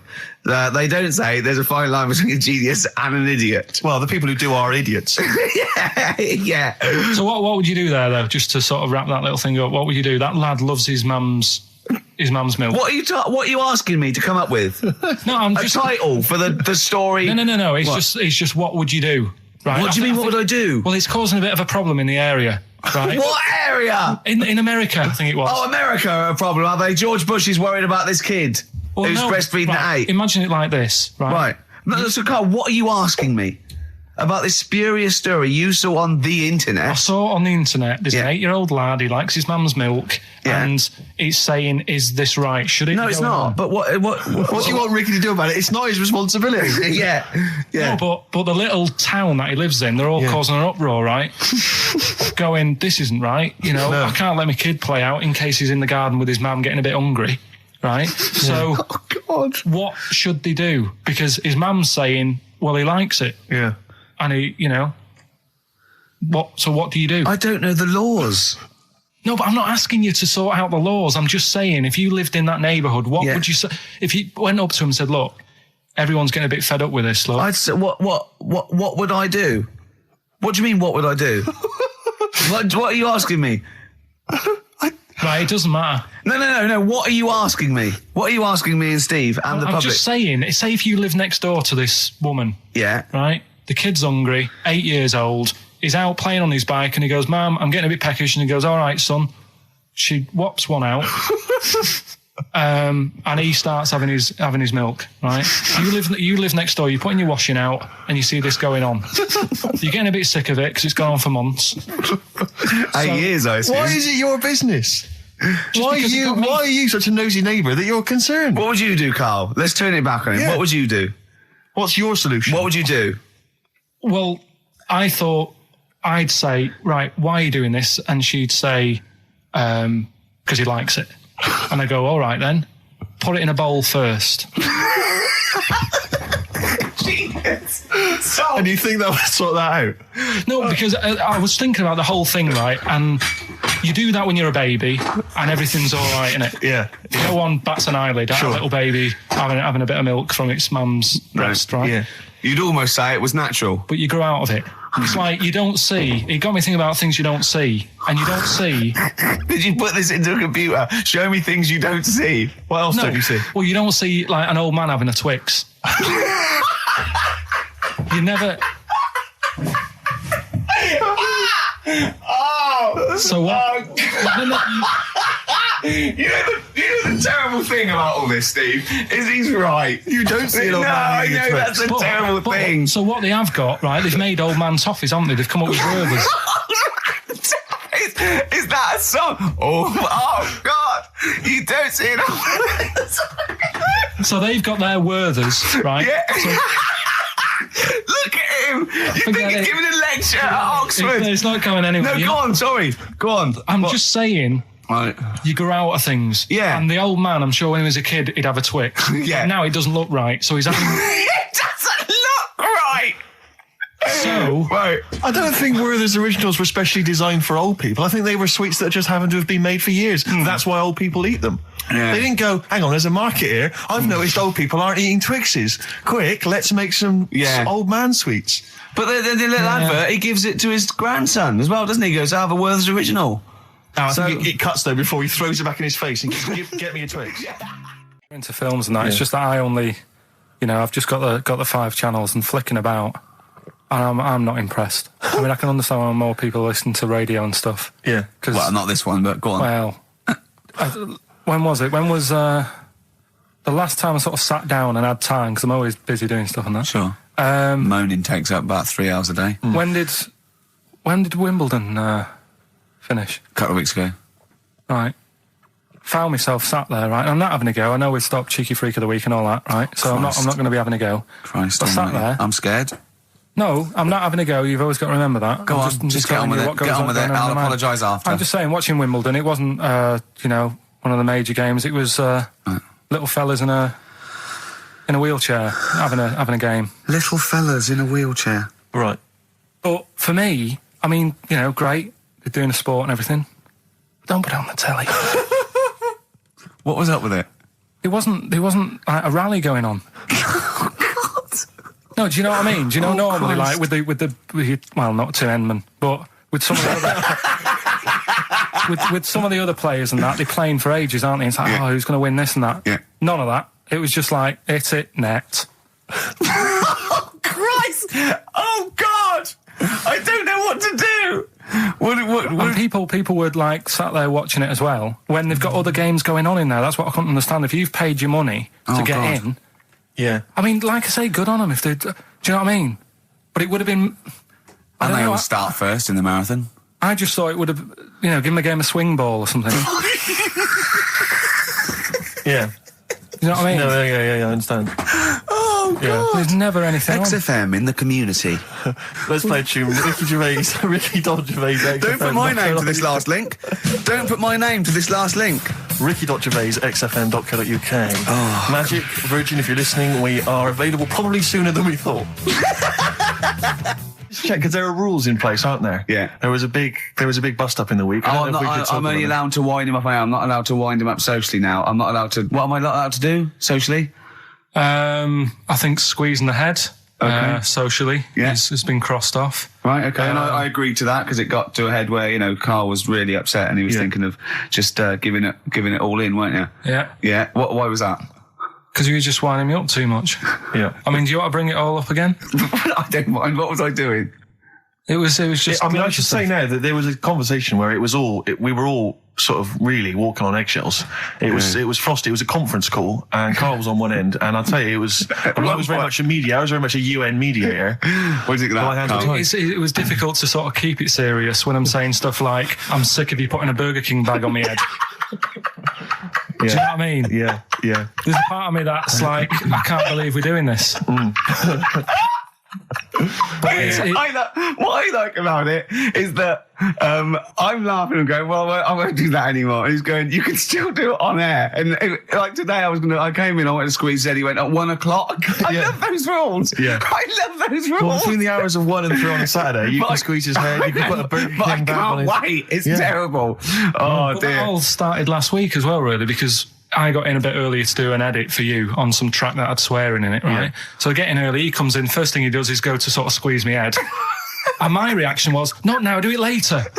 As if it's all right to do it later. Yeah. So that's kind of what made me think this isn't normal. We should just point out, when we say squeezing your head, what exactly does that mean? I put my hand on the front. I do 2 experiments, right? Yeah. One is the side, because you can crush an egg sideways, so I think that's more dangerous. Right. And I actually put my elbows out, and I press like a vice, and I really go for it until it really hurts. And the front one it shouldn't hurt so much, if my experiment's right. I don't know.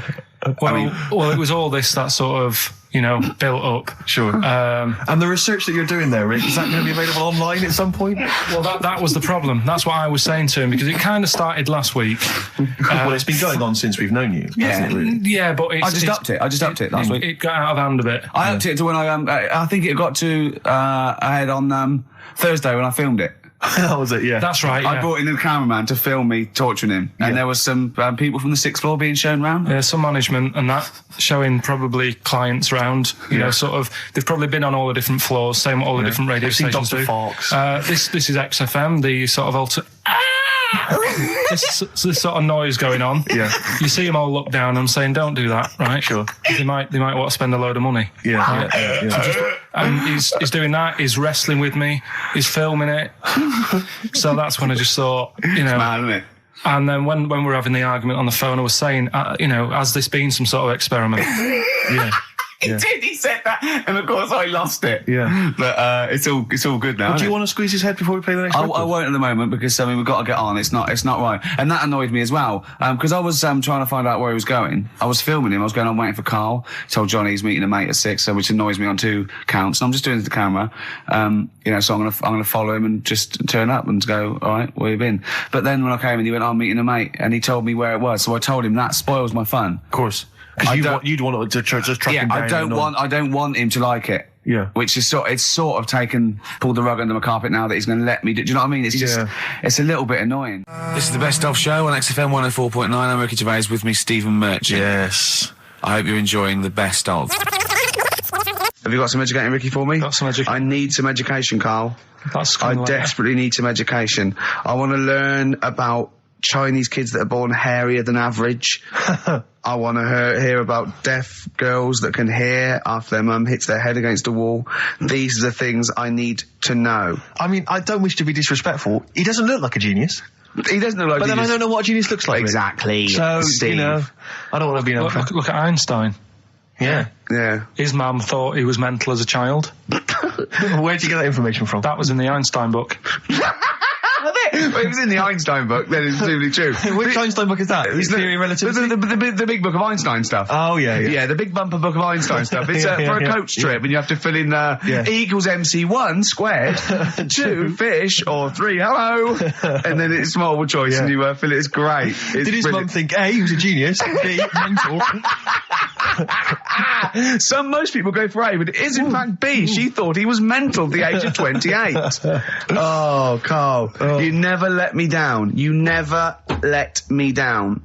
So have you got Educating Ricky for me? We've got Educating Ricky coming up. We've got Rockbusters. We've got Rockbusters. Great as seen and talked about in Heat. In Heat magazine. It's got really tough this week now. We're not messing about anymore. Right. Got some good prizes. Absolutely, yeah, we'll talk about those later. Because, I mean, was it last week that you had the classic? Was it, I can't remember, I'm paraphrasing, Carl, apologies. Something like, I'm here in Texas, I've fallen in a puddle, and my knee has got wet. Yeah. Whitney Houston. Whitney Houston. Yeah. And also, it was last week when there was a little bit of confusion over the one for Holly Valance. Right? Of course. I don't think it was confusion, I think it was your error. Yeah. No, it wasn't. And it was Holy Valance, and you meant Pelmet. Then Becky, who called up that time and said, if you get mistaken with Pelmet, right, she sent me an email in a week saying, I've done a bit of research. Yeah. It was my fault. I've made an error. Yeah. It is a Valance. Okay. And I know about Valances. As I told you last week, at the very end, my auntie loves them. Yeah. Right? She makes them. She started off just like putting them on top of the sort of window around the curtain. And then she thought, I can do more with this. Yeah. And she had a little coffee table that had magazines underneath. And she said, I'm sick of seeing them magazines when I'm sat down. She sounds like a Pilkington. So... I'm sick of seeing them magazines when I sit down. So she put a Valance around the table. She just got Valance around everything now. Yeah. Then, next step, she tapes everything. She never actually watches telly. She tapes it all because she gets sick of listening to the adverts and that. Yeah. So she tapes everything. So she's got loads of videotapes and that. And the video used to get on her nerves. When she was watching a film, she'd see the clock changing. Oh. And it distracted her from the film. So she put a Valance around that. Yeah. That's genius. Yeah. So, that is or is it mental? Only Mrs. Einstein can tell. I don't know. She's even made a little Jack Russell look like a hovercraft. Yeah. It's great. So everything's got a Valance. If you go round and you stand still for too long, the chances are you get a Valance around your head. Yeah. This is this is Auntie who? Auntie Nora. And this is the one that farted for 5 minutes. Lest our listeners forget. Lest we farted forget. for 5 minutes, called his mum, saying I'm farting, 2 minutes into the fart. She's at about 2.5 minutes in. Yeah. Right. Okay. Right. The results of We ain't got a winner for the first time. Yes, we have. We've got loads of winners. No, we haven't. We've done this feature for 3 weeks. This is the first time I've managed to sort of. Well, let's go through them then. What have they got wrong? The first one. The first one. What was the first one? Well, hang on. Let's do them in reverse order for a second. So what's the last one? The last one. The clue was that bloke does sport on the telly and he's got a little kid. What's that? That's Destiny's Child. Des, who does ITV Sport, has got a Chinese child, right? No, that's fine. They got that. Okay, Destiny's Child. What's the middle one? Right, the middle one. Right. Child. The second one was he doesn't like women. Yeah, he's got a couple of kids. That's a bit weird. Yeah. Right. That was PD. That was Puff Daddy. That is offensive. Go on. But it's not Puff Daddy. It's Puff Daddy, and he's not even called that anymore. He's called P Diddy. Well. Okay, fair enough. But they got that one. Yeah. And if I'm being tight, these lot are as well. Yeah. Yeah.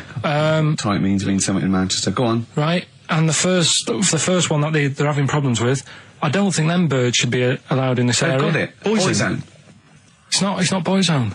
What's the clue again? I don't think them birds should be allowed in this area. That is perfect. A boyzone. No birds. No women. No women, yeah, birds, right? A boyzone. Sorry, Carl. If that isn't the answer, their clue is better than yours. That is brilliant. What was yours? Boyzone, it works perfectly. What's your answer then? Bangles. I have no idea what that means. Like seagulls. So you don't want them in this area, so you're banning them. Bangles.